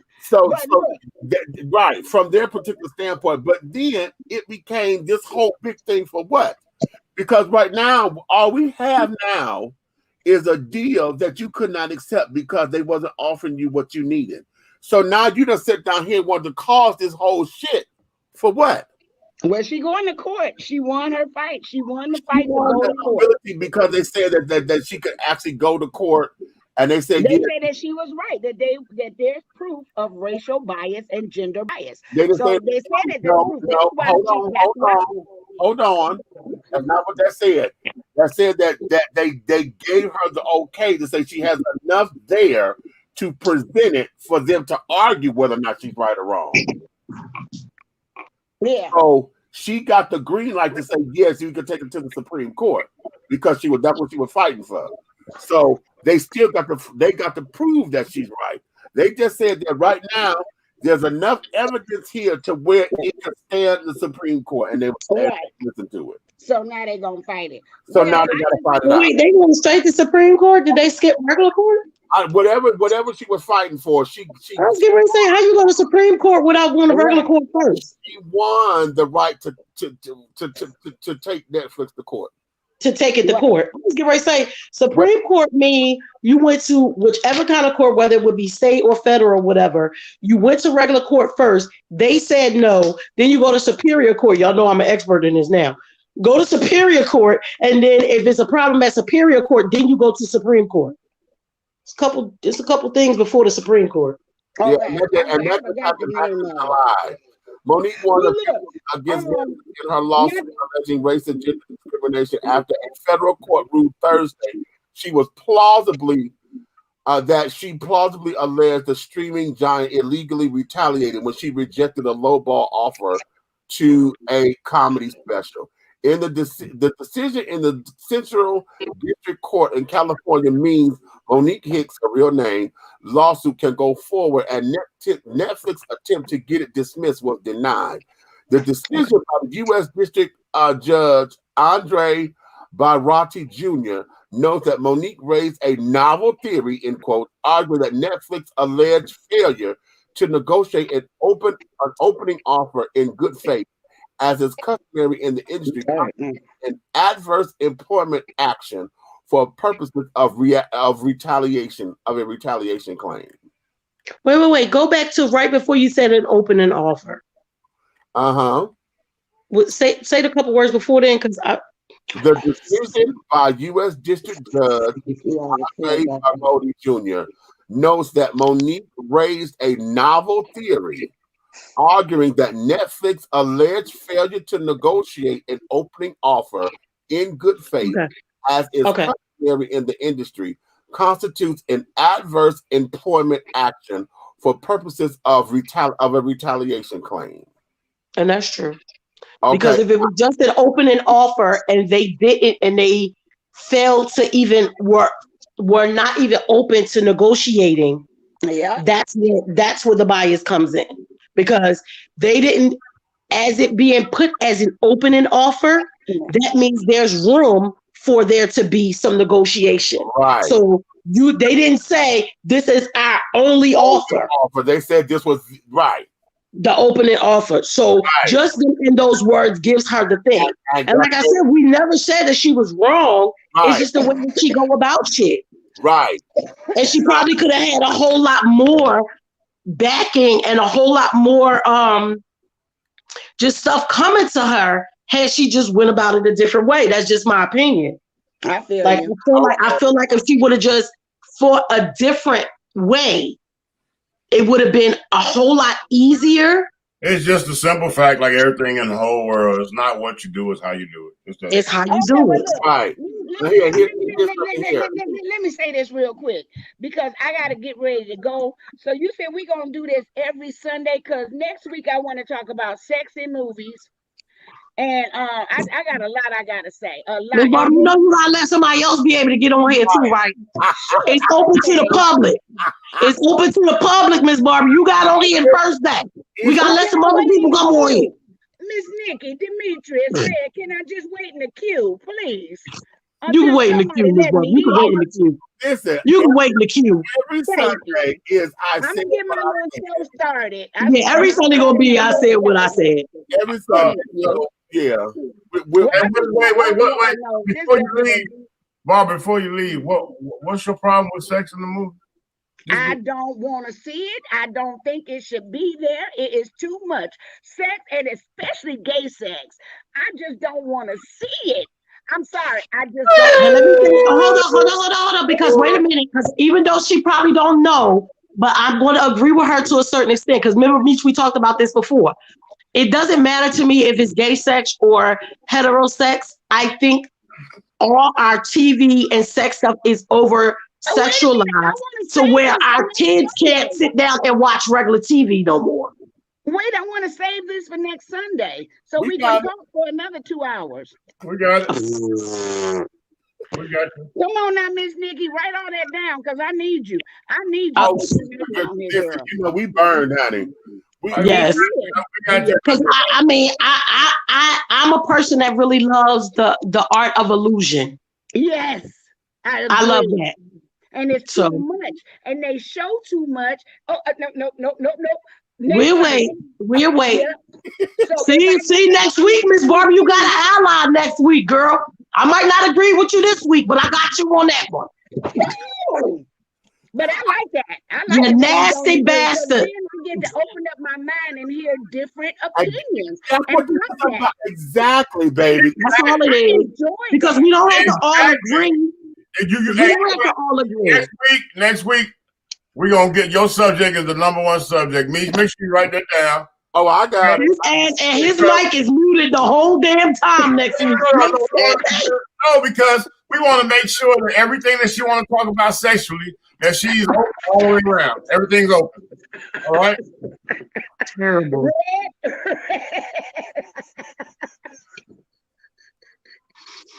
You a mess. I'm about to post all our pictures from when we went out that night too. Yeah. Yes. Yes. Even though I look like a 70-year-old woman with that gray hairline, but I don't care. I'm gonna post it anyway. Ain't nobody see that one. And we had too much fun to kill. We had too much goddamn fun. I don't give a shit. We had fun. Yeah, we did. Well, look, Demetrius, you know I love you. I'm gonna be texting you because I got a couple questions for you a little later. Okay. But good night, everybody, and good night, Miss Barb. Yes, you guys Gotta come back. Hopefully, when COVID be over, so we can go out and show our ass for real. Girl, I cannot wait. More than one place. Yo, we can go more than one place. Yeah. All right. All right, see y'all. All right, baby. Bye. Was this streaming on my YouTube too? No. Ah! Make sure when you put it up, when you go back, put it up tomorrow. Yeah. Listen, y'all know them little rowdy ass viewers of mine over there. They like the rowdy stuff. Yeah. When we talk about some stuff that got some sense, we don't get that many views. Oh, now that's the subject because oftentimes the salaciousness is what sells. You know, I know, and that's so terrible because we be having such good information on a lot of the stuff that we talk about. That gets on my nerves. When yeah. Because then it make you want to second guess. Do you want to write something that's clickbait just to get them to click on it? And it's like, the fuck, I ain't gotta do all that. Because what happens is, and I know this is for me. If I see something and it catches my interest and I click on it and it's not what you put up there, I get so pissed off. I get pissed, and then eventually I'm not gonna go to your shit no more. Because right? No. Because if it's all click, like I cannot stand that. What's that? Who want to cover the jet? Is that my first lady? Look at the date. Forever first lady. What say? I can't What's see. The date? You gotta tell us. We can't see. This is the 25th.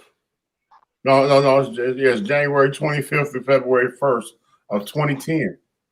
Wow. Forever first lady. I'm not opening it. I'm sticking it back in the plastic. Was a dream. Okay. That's not open. No. You rich motherfucker. Oh, sorry, rich smurfing person. But I also have an original first print of Jet magazine of Michael Jackson when he died. What? First of all, can y'all tell me why y'all niece talking about some we in here?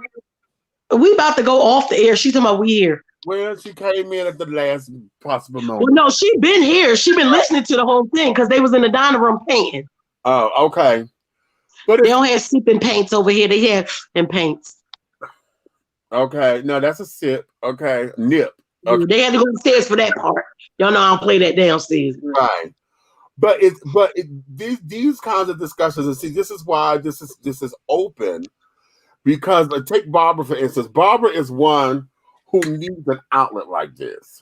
Mm-hmm. Okay, and there's other folks I'm sure that need to to interact with other folks who have sense and able to discuss and able to see. I don't know. Do y'all remember this when we would go to family picnics and carrying on, and your aunts and uncles would sit around and have a beer and they get into these discussions? Mm-hmm. This is the kind of stuff. I swear, my aunt Kat used to kill me, honey, because she always wore a pantsuit. And baby, whenever she would sit down and pack them down, hit them. Wait, she wasn't on the Hillary Clinton at the cookouts, was she? Oh, yes, she was, honey. And God help us when it was at her house. Now, when we used to go to her house, baby, they get into these damn discussions, baby. When she sit down on it and in her chair and hike her pants, you know how you hit your pants. Wait, she hiked the pants. She's about to get real serious when she hiked the pants, right? I knew.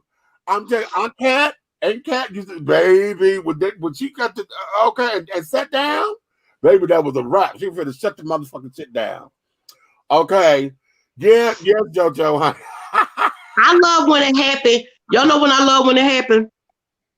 Especially when we was younger and the older folks done had their couple drinks. Uh-huh. And you hear one of the older people say, now don't start your shit. Right. Right. You know the conversation was about to pop off. Because there's always that one auntie that got to tell one of the cousins or the uncle, don't start your shit. Uh-huh. Conversation about to go crazy then. And we just sitting and listening. Or when one of the women start talking to the other women in a circle, and the first name they bring up is that uncle or that relative that got the double name. They say, "What the hell did Willie Earl do now?" Willie Earl, not Willie Earl. Right, John Henry. Okay. Willie Earl. Oh hell no! What Willie Earl done did now? You know we had to get the bail money together for Willie Earl so he could be here today because that motherfucker got locked up again. You know what? Or when it comes down to the men versus the women, because those discussions. Woo! And look, do y'all realize how now when we was hearing it back then and we didn't really know what the fuck, we heard it and we kind of understood it, but now that we grown, not grown, but grown, and you like, God damn, because now we doing the same shit. Same shit, honey. Okay, same shit. Here, we just did it today. So right. Prayers or this, that, and other. Because that's still on the hand. And we just did it. Okay, we just did it. Until that motherfucker grow a dick. What'd you say, Ray? Say it again, Ray. What? He said till she sew one on. Ain't that what he said? Yeah. That's where we at. You know. Well, what a show to come back to after my brain break. This was exciting. This was exciting. It was fun. It was all of those particular things because, child, it sends us into a stratosphere. And again, it gives us an opportunity to talk with our guests and our listeners and carrying on to give us, let them have a say, you know. And then also let somebody else do the talking sometimes. Yeah. And I know coming from me, fuck you, bitch. Okay. Hey, didn't I tell you when we on the air, you got to put a sheet over the parrot. You put a sheet over the parrot, and it'll go to sleep. Right. Yeah, there you go. Y'all better leave my grandniece alone over there. She over there a little heated. We were just passion, baby. See, yeah, it was just a little passion, just a little bit. Because everybody got opinions on it. Yes. And that's and it was actually good to hear somebody actually go that hard for it. Because in my mind, I didn't think nobody would go that hard for her. Like not on the actual thing. The actual thing, because we're all in agreement that the actual fight is a right fight. Right. But for somebody to go so hard to defend like her tactics, I never in a million years that I think somebody would do that. Okay. So it's good to see because then I know that everybody ain't that you don't have to think like we think. No. Oh, hold on, meat. Yes. Nigga. Yeah. That motherfucking buttermilk pie, nigga. Nigga. Oh, you know I had one. Never had this shit a day in my life. I had never had it before he brought it over here either. It was kind of like a mix between cheesecake and some other shit. I don't know what the fuck. Your mama be doing her thing in that look. Yeah. Whether it's in the original kitchen or that died scientific lab, I don't know. Hey, you know my oldest one around here, she eating all kind of weirdo shit, so I put a piece right in her mouth when she walked by me. and she stopped. She said, "Ooh, what's that?" Exactly. That's how me and Cole was in here. We was like, "Yes, Lord." Look, standing in the kitchen, looking at each other. We was like, "Yeah," because you know what I did when she was coming? I covered up the name. Oh, I covered the butt. Mm-hmm. She walked by. I said, hey. She's like, what? Turn around. I stuck it in my mouth. And her little man, her boyfriend had. I gave him a piece, right? He never had it. He bit into it. He looked at me. He said, "Damn." He said, right, what? Baby. So when she walked by, he got a piece of his fork. And he was like, "Taste this." She was like, "Nah." And then when she walked past him, and I just stuck a piece in her mouth. She's like, "Oh, that's good." He said, "Well, how the fuck he just gonna feed you a piece?" And then I said, "Nigga, right? That's my bird." Look, anybody that thing is good. Now listen, because see, here's what this is, and I think we need to start a letter writing campaign, or at least I'm going to, because I got to go to Walmart headquarters. Because Mama has an array of things that's in her. Well, I still can't find the damn cobbler. Every time we go in motherfucking Walmart, I can't find it. So if you go before me and you find one, the peach cobbler, what is it? Peach what? Peach. I like the peach apple. The peach apple. All right, so if you see one before me, can you get it? Because every time I go in there, we don't ever see it. Yeah, they've been having the peach, they've been having the blackberry. The blackberry, like I said, I like the blackberry, but it's too sweet for me, cold. So that's one that I have to heat up.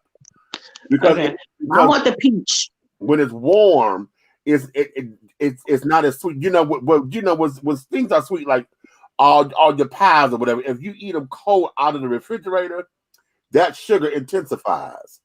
Yeah. Okay. What's so funny is I love all my desserts cold. I know it's weird, but I do. All my snacks. I love all my snacks cold. Like I put my chips in the refrigerator, everything. It's weird and I know it, but I do. Cookies, everything. I put all my snacks in the refrigerator. I like all my snacks cold. I leave mine at room temperature. Because like with pies, I don't necessarily like hot pies unless I'm getting it out cold. Wait, hold on, Meech. Hold on. What the hell you say? I said something about some nigga eating cold chips. Shut the fuck up. Now y'all see why I be needing mental breaks. Like, no. Y'all don't know. I should have been on here because between Red and me, listen, Meech with the stuff that make me think and this food to make me laugh. That's where I should have been the whole damn time. Oh wait a minute, let me show y'all because I'll save it for the next show. Because I was supposed to be doing my black product, and I know I talked about it all the time, but I showed Red the bottle today of the true laundry detergent. Oh yeah, Keisha buys that all the time. She likes it. She orders that. She's been ordering it, I guess, for a long time. I didn't know until I asked. She said, I think she saw one of the commercials or something on the thing. She was like, "I buy that." Oh, okay. I love it, honey. And I when I go, because I take my wash to be washed and folded. I take my laundry detergent with me, and I tell them, I said, "This is concentrated. You ain't got to use a lot of this now." Okay, so that they know. But I got one thing that I need to say before you say whatever else we need to say before we leave out of here. But that goddamn McDonald's, y'all know I don't eat McDonald's, so it got to be a special motherfucker. That damn McDonald's across the street from Justin House. What's that? Riverdale Road and what? And Gabi? They're not Gabi yet. No, you on Gabi. The one, if he's off Riverdale, he off Riverdale and 285. Yeah. Okay. So this morning, on the McDonald's. Corner. Yeah, right there on the corner of 285, across the street from Justin House. I go to McDonald's, right? Yeah. So y'all know I don't go there that much. So I'm asking for the steak, egg, and cheese muffin. The girl says, "Ma'am, we don't have that anymore. We haven't served that since March." Okay, cool. I said, "Well, okay, can I just get the folded egg and cheese on a McMuffin?" She said, "Just the folded egg and cheese?" Yes. Matter of fact, put an extra piece of cheese on it. One on top, one on the bottom. Folded egg and cheese on a McMuffin. That's it. Get to the window. The girl said, "Did you order an egg McMuffin?" I said, "No, I did not." I know what a damn egg McMuffin is. McDonald's was my first job, bitch. That got sausage or whatever the fuck, ham or whatever the fuck is on there. And that round egg with the white, that's mostly white because they make it in the ring. Nope, I ordered folded egg and cheese. That's it. She said, "Okay, no, that's what this is. Put it in the bag, put it in the seat." I get all the way up to damn near to Six Flags. Go to take my shit out the bag. If it ain't a motherfucking sausage, egg, and cheese. Do y'all know how mad I would have been if I would have bit that shit? Oh. Y'all probably would have had to come and get me out of jail. Now, let me tell you how I held it, wrapped it back up, put it in the bag, and I had been doing Uber all damn day. I got right there to the McDonald's by the time it probably was like 4 o'clock. Now, mind you, I got it like 8:30 this morning. Yeah. Get all the way back, and I'm right there. But I had to pee so bad. I told Cole, I said, somebody was telling me to go. Because in my mind, I was about to go in there and cuss their asses clean the fuck out. But my spirit said, because y'all know I don't use public bathrooms. I got to be about to die to use a public bathroom. Right. So my spirit said, take your ass in the house and go pee. Sit down. I said, Lord, thank you, Lord, because I probably was about to go to jail because I was just so pissed about it all day. Like, how hard is that? Listen. There's no button for that. You make me sick. Yes, it is. Listen. Minus something. It's a minus or something. It's a minus to not have no damn meat on it and a plus to add the cheese. It's a button. It's a button. Purple rain. Purple rain. I forgot to give you Nate's shirt. I was like, something else I'm supposed to be giving you. Sure did. Hey, but she opened up that Harold's chicken. She forgot. Okay. Listen, you missed last night. What had happened? I was asleep. Oh, wait. I went to sleep like 8 o'clock. What happened? Oh, wait. You want to talk about a food mishap? Oh, wait. Wait, somebody had no drawers on? No, I'm just like, what? That's not a what mishap. happened? That's not a mishap. That's a come up. What you talking about? No, go ahead. You know how sometimes Meech forget he's sitting down and got no damn pants on. I thought maybe he stood up and they had no drawers on. Okay. Listen. I'm sitting up here. We doing the show. I had earlier that day bought 4 chicken sandwiches, right? 2 crispy, 2 grilled. Mm-hmm. I'm eating the grilled chicken sandwich, and I'm into this damn sandwich, and I'm into it. We're doing the show. Next thing I know, I thought I hit something, and I'm like, okay, You know, I'm looking at the sandwich. I'm like, no, this is just lettuce. Okay, I was like, oh, maybe this was just a funny piece of lettuce. Girl, I've been into this motherfucking sandwich again, and I felt something, and I panicked because I thought it was glass. Did you break your tooth? No, girl, I ain't got none up in here to break. You get on my nerve. What was it? It was a black, you know, the little clip bread ties. Square, the little square. The little square one. In my motherfucking sandwich. In the sandwich. No fucking way. Where'd you get it from? Wendy's on MLK and H.E. Holmes. That's on the west side? Yeah. Okay. Bitch, did you call over there? Did you go over there? You know I did today. You know, I more than that, I emailed the corporate headquarters. I went over there today to get my money back, and the manager was real, you know, he was real cute about it because they didn't want to let me in the building because I did not know they're not accepting any. Oh no, for okay. All right. I'm sitting up there knocking on the door. I said, come to this damn window. She come to the door. She said, yes. I said, no, the manager is expecting me. Willie Williams, he's expecting me, honey. I'm Demetrius. I hear that. Well, good. I'm glad you said that because I'm about to do the okay, I'll email some people. Okay. No, I went corporate because see, corporate is going to do something about that. Okay. Okay. It didn't make sense arguing because he came and he was very nice. He said, because he asked me if I wanted to remake the sandwich. I don't want you to remake shit. Yeah, I don't even trust y'all no more. Give me my money back. That's gonna be cute. Now I'm waiting on corporate headquarters to go through because what corporate is going to do, corporate's going to do something. Whether they give me a year's free or whatever the case, I don't know. At this particular corporate is going to, because the reason why I'm having a problem with that because they made me wait for fries. It served me the sandwiches first. They said, well, we waiting on your fries. Okay. So you gave me, first of all, that means you had one of my food ain't going to be hot. Number one. Number two, that means you had time. Y'all rushed this shit. trying to hurry up and do this, and this. Okay. So here's where it is. He said, was this inside the sandwich? I said, yeah, it was in the sandwich. And you tell, well, you know, sometimes that happens and this, that, and the other. You know, when we open up the bread, I said, oh. Somebody could choke and die. The fuck you mean sometimes that happens? Didn't want to go there with him because I'm like, I don't give a fuck how it sometimes happened. This was in the sandwich. So, no, y'all had to put, bitch, you know what the lettuce is, and this is black. It's black. Ain't nothing else on this motherfucking sandwich black. It would be different if you had olives or whatever that was going to say you saw black and thought. Ain't nothing else on this motherfucking sandwich black. Okay? For y'all to have missed that, and you sit up here, you had to put this on you put the chicken on the one bun. This damn thing was up under the lettuce and tomatoes, which means that it was on the chicken because you had to put the lettuce and tomatoes on there. That motherfucker did. Whoever made the sandwich did it being funny. And on purpose. And that's exactly what I was about to say. Just like I feel like there's so many times that I asked to make sure that there was no meat on my thing. I feel like they did that on purpose because I think the girl, Meat on your what? Shut up, on my sandwich. Oh, okay.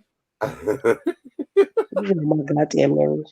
Well, you the one said you didn't want no meat on your thing. That's probably why you're so angry. You might want to get some meat on your thing. You could be right. I'm not even going to be mad at you about that. But your hands is holding exactly. So I gotta make sure because I ain't throw my sandwich away, and I'm praying she didn't. No, because I take that. I'm gonna take that shit right back to them in the morning. And hopefully you got the receipt too. It's in the bag. Good. I made sure, and I got the receipt because I went to another McDonald's to actually get it right when I got up there. Okay. So I paid for the shit twice. Right. I hope. Do you got the other one? What? Good.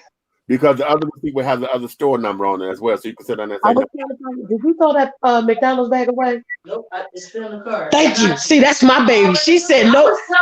She knew. She said she already knew. I said, no, put it in the car.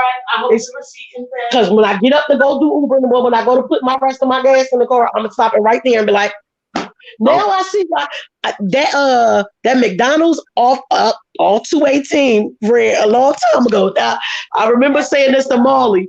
I was like, you can't be that rude, Molly. Then he asked him because my son he hates ketchup. Like he totally, I don't know what it is. You know how like even when kids is little, they'll put ketchup on shit they don't like. Right. Molly has never been that kid. Like from the very first time we tried to give him ketchup, I don't know if he thought it was blood or what. But from that first time to right now, he will forget he like you, love you, or anything. If you give him anything with some ketchup, if you bring ketchup near him, I don't know what the fucking problem is. But he did the same thing like the way I was specific about my sandwich today. He told them he wanted Molly. At that time, he didn't eat no condiments, like no mayonnaise. All his food was just dry as fuck. So if I ain't seasoned stuff real good, I don't know how he can cook so good. He asked the girl for a plain double cheeseburger and then repeated it. Can make sure it's plain, no nothing, just plain, just the meat and the cheese on the bun. That's it. The girl was like, yeah, I got it, just plain, it's plain. He opened that motherfucker up at the house. It had all that shit on there. They drove back. Teasy came back and said, Mom, he went back and threw it through the drive-through window. No, I'm not mad at him. I wouldn't. And I was mad at the time because I'm like, you could get in trouble. We was in McDonald's. I'm like, you could get in trouble for something like that. But today, I got it. Matter of fact, I need to call him and tell him that I'm sorry. You get it because I went into Taco Bell one time, and it was a time where I didn't eat no meat at all. It was only chicken, fish, and turkey my whole life for damn near 18 years. Mm-hmm. So when I went in there, it was specific. I order the same shit all the time. The same people working there, and I said, I don't like the regular grilled chicken they had. Yeah, shredded chicken. So okay, the pulled like yeah. Right. So I was telling them whatever I get, whatever these famous sandwich is or the hottest thing they got going, I want that with shredded chicken. If it comes with a taco or two, I wanted a soft taco, shredded chicken. Right. Okay. We go in there one day, me and Naomi, we order everything just like that. The fucking receipt got it just like I ordered it. We get all the way home, dining room table. We watching movies and stuff that night. We done got all this stuff. Sat down, opened up the stuff, movie goddamn resto. I bust open the doggone burrito that's supposed to be loaded with shredded chicken. I bust it open, and right when I was trying to bite into it, I said, let me tear the top off and put my sauce on it. I tore the top off, and all this goddamn ground beef came flying out this motherfucker goddamn thing. Ooh, and you know, I don't mean no harm. I used to like Taco Bell, but I ain't never trusted that ground beef. Everything I had was either steak or chicken from Taco Bell. Let me tell you something. I need to recognize what's going on. I don't fuck with that ground beef ever. Okay, I don't know what that is. So here it is. They used to say back when we was in school, I don't want no mystery meat. I went up there. Okay. First, what pissed me off, Nikki, I called. I told him, I said, I took 2 bites into something. I said, I hate to break the news to y'all, but I'm one of the few and rare people in the country that I'm allergic to doggone beef. And I said, I have a receipt here showing that I specifically ordered my food a certain way. I sit down to enjoy it, and when I bit into it, not only did I spit out the second bite, I swallowed the first one. And now I'm sitting here now nervous trying to figure out how my body is going to take to it because I'm going to have to go to the emergency room because of the negligence. They was like, oh, well, just let us know what happens. Click. Let us know what happened. I looked over at Naomi. She said, the hell you mind? They said, what the fuck? I said, okay. All right, I got you. I got in my car. I rolled right up there like Marley did, but I didn't go to the drive-thru. I parked. I walked right inside. I stood there like this with the bag, and I started taking everything out of the bag that was mine that was messed up. And I'm looking down, the person that's making the food at Taco Bell on that row. Watching them. I said, yo, excuse me. I said, you got a second? He was like, oh, they'll take your order. I said, no, I need to see you. I said, come here. I said, you been making food for the last 30 minutes? Like, yeah. I said, okay. And smashed all that shit on that motherfucker's face. Exactly. Because that's how I feel. And I'm glad, but I am glad that I came home because then I had time to calm down and be able to. Because had I went earlier, because I'm looking like, okay, some pork on a sandwich might not be that big of a deal to you. But I'm 50 years old and I ain't never ate it. And I don't have no intentions on purposely eating it. Well, no, let me take that back. My mom said one time when I was little, my grandma snuck me something and I was violently throwing up everywhere. So that has always stuck in my mind. That was holy water. Yeah.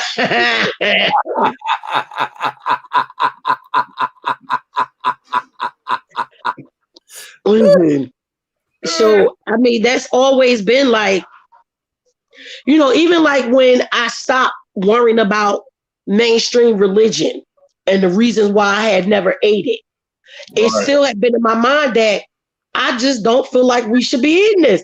And that's just my opinion. But it's like, if somebody specifically asks you for something and I'm paying for it, and then you tell me that's what it is, and I ask again, even at the second window, and y'all tell me that's what it is, but when I get it, and if I would have bid it, I would have been even more mad. But what made me more mad, I think the whole time was I had waited till I got all the way up there to eat. So then I'm the fuck hungry as hell. And then I got to wait and find another one. Man. Hey, check it out. I just remember something they was talking. Well, you know how we ordered the food to be delivered, how Burger King doing that now, and everybody got delivery. Oh yeah. We ordered on 2 Whopper meals one time, right? How they wrap them up in how they wrap the sandwiches and stuff, right? Yeah. How about these motherfuckers balled them bitches up, the whole sandwich and everything? So when we unfolded it, was like it was balled up like balled up. Okay. We ordered them damn Whoppers and they was all balled the fuck up and shit everywhere. See, this is why we cook all the time. Oh, y'all, this week is the week that I'm starting with the dinners. Thursday. Thursday starts the dinners. We saw the menu. Nigga. It's gonna change, but for the first couple weeks till I know people buying, then I'll change it up. You know what I mean? This week, just chicken and fish. But that sweet potato cornbread will be on there. It's complimentary. Okay, not complimentary. It's complimentary, and all three sides come with it. Doing? Huh? What kind of fish you doing? Whitey. I'm doing whitey. Nothing wrong with it to me. I done pulled down the big guns. I done pulled down the big deep fryer and everything. She don't eat one. Who don't? No. What she want, salmon? Or look. You know, we from the Midwest. You know, catfish and perch is the number one. Oh, you know what? You know why I won't make catfish? Because I've never made it before. Because when I was little, like I'm telling you, I got so many hangups. Now I'm starting to realize my grandma scared the shit out of me when I was little. My grandma told us we couldn't eat catfish because catfish had a cycle like us. So I've never even tasted it. Wow. I swear. But when you think about it, so do all other cows got to have one, and I'm sure lamb do. Okay. Martha Ann, you done scared me into a lot of stuff. Scared the hell out of you. You done scared the shit out of me. Boy, they had a way of scarring us when we was coming up. I'm trying to tell you. Hey. Oh, darling. Okay, you better. Dang, Grandma, you really did. All right, well, my phone about to die. That there is love y'all peoples. We are going to Monday, Tuesday, and Wednesday is Donut Factory hours. However, this coming Wednesday. Let me play it one more time. Hold on, I don't know. I'm in love with this little clip I just made. Okay. What? Yes, I'm ready. Hope is ready. Yes, I'm ready. Finally ready. Yes, I'm ready. Hope is ready. Yes, I'm ready. Finally ready. Yes, I'm ready. Hope is ready. Yes, I'm ready. Finally ready. Yes, I'm ready. Hope is ready. Yes, I'm ready.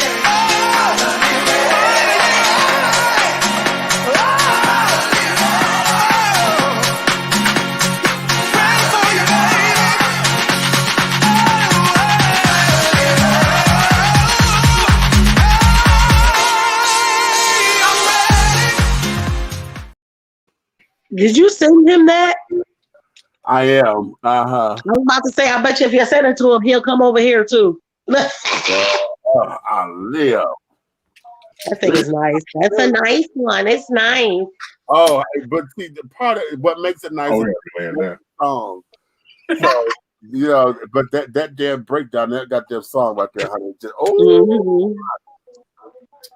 I can take that on a loop, honey. Give me a house beat on that. I mean, it's already on the house beat, but I just need that to loop, bitch. Oh my God.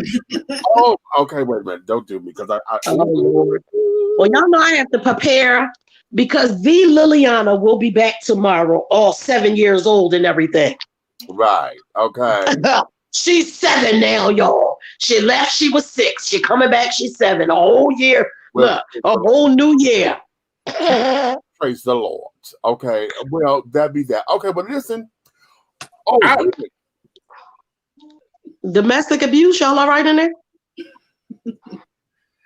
It's time. Right. You need help? Blink. Look, now you in there whooping his ass. Blink 1 for yes, 2 for no. What happened? Okay, right. Right. We ain't seen nothing. I ain't seen nothing. Okay. You know what time it is. Uh-oh. Well, on that note. Sheila, get your ass off of that damn screen. Actually, you know what? Right, because I just got a text. So, yeah. Oh. I'm mad. I'm jealous. Bye. You need to sit your ass down. Sit down. Sit down. Who, Meech? I'm going to say, not me. I ain't the one that been. Sit down. Meech, you need to make me one of them commercials. You think it'll get me a man? A good one? I need a good one, though. I don't want just any man. You know, God real intentional and specific. I'm going to write you down the stuff I needed to make, who I needed to attract.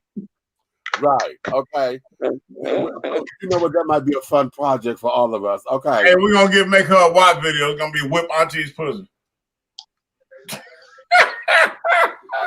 Whatever. Cole had me in here. Look, I got up the other day and was walking around talking about something. Body, yada, yada, yada, yada. Anywho, listen. You know, finish all of your crumpets, darling, because the tea has been dished. And you finishing tea, darlings. How? With Big Meech and Aunt Nikki and the big guy ally, that's Big Red over there. Our special guest, honey, from Hey Bitches, my sister over there, Miss Helena Hologram, has joined us today.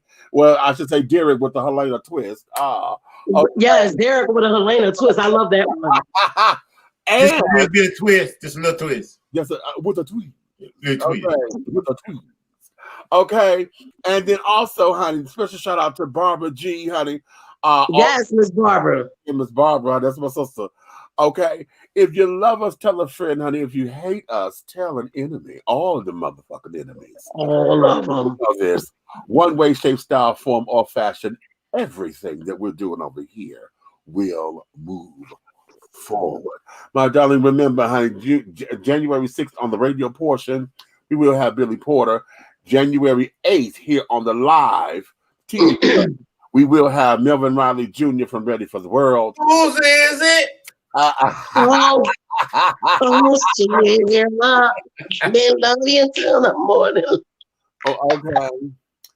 Yes. And then I'm gonna keep you guys posted with the date for Nico Anand, aka Uncle Clifford from P Valley.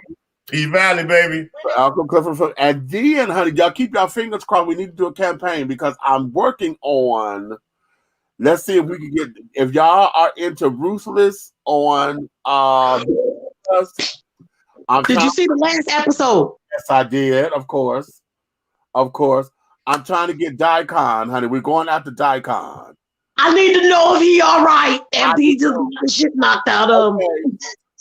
Okay, I'm going after Daikon, honey, as we can do with that, and also Blue Kimber. I want the other guy too, the light skinned one. Who? Because I got questions. Who you talking about? The highest or Blue Kimber? No. Andre, the undercover. I have questions. I do too, especially since he did the movie Trade. That's why. I know why. Did you watch it? Of course. Okay, I just wanted to make sure. I didn't know if I had to remind you again. No, I got it. I turned red onto it. Oh, okay.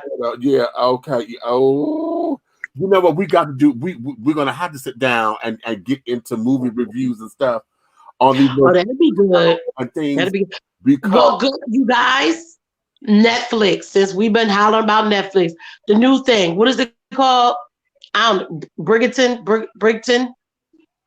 It's the new. It should be up on your new releases. It's Shonda Rhimes is one of the executive producers. Okay, yeah, Richard. I have watched the whole season already. I hate binging, but because now I don't have nothing else to watch. I didn't think it was going to be good because it was like colonial type times, and I saw black people, and I was like, yeah, but they look kind of rich. I don't know if y'all telling the right story, but they were over in London, so it's a little bit different, and it's actually amazing. I'm hearing that it is. Okay. I did not think that I was going to like it, and I was totally wrong. I don't watch all of them already. All right. Well, on that note, my darling, all get back to your day, your evening, your night, or whatever, and we will talk with you again on the next go round. So, until that time, honey, be well, be good to yourselves. We are in a new year, and so, like I said, this is getting it done in 2021, honey. Okay. So on that note, get it done. Get it done. I said, speaking of getting it done, let me go finish my homework. Bye.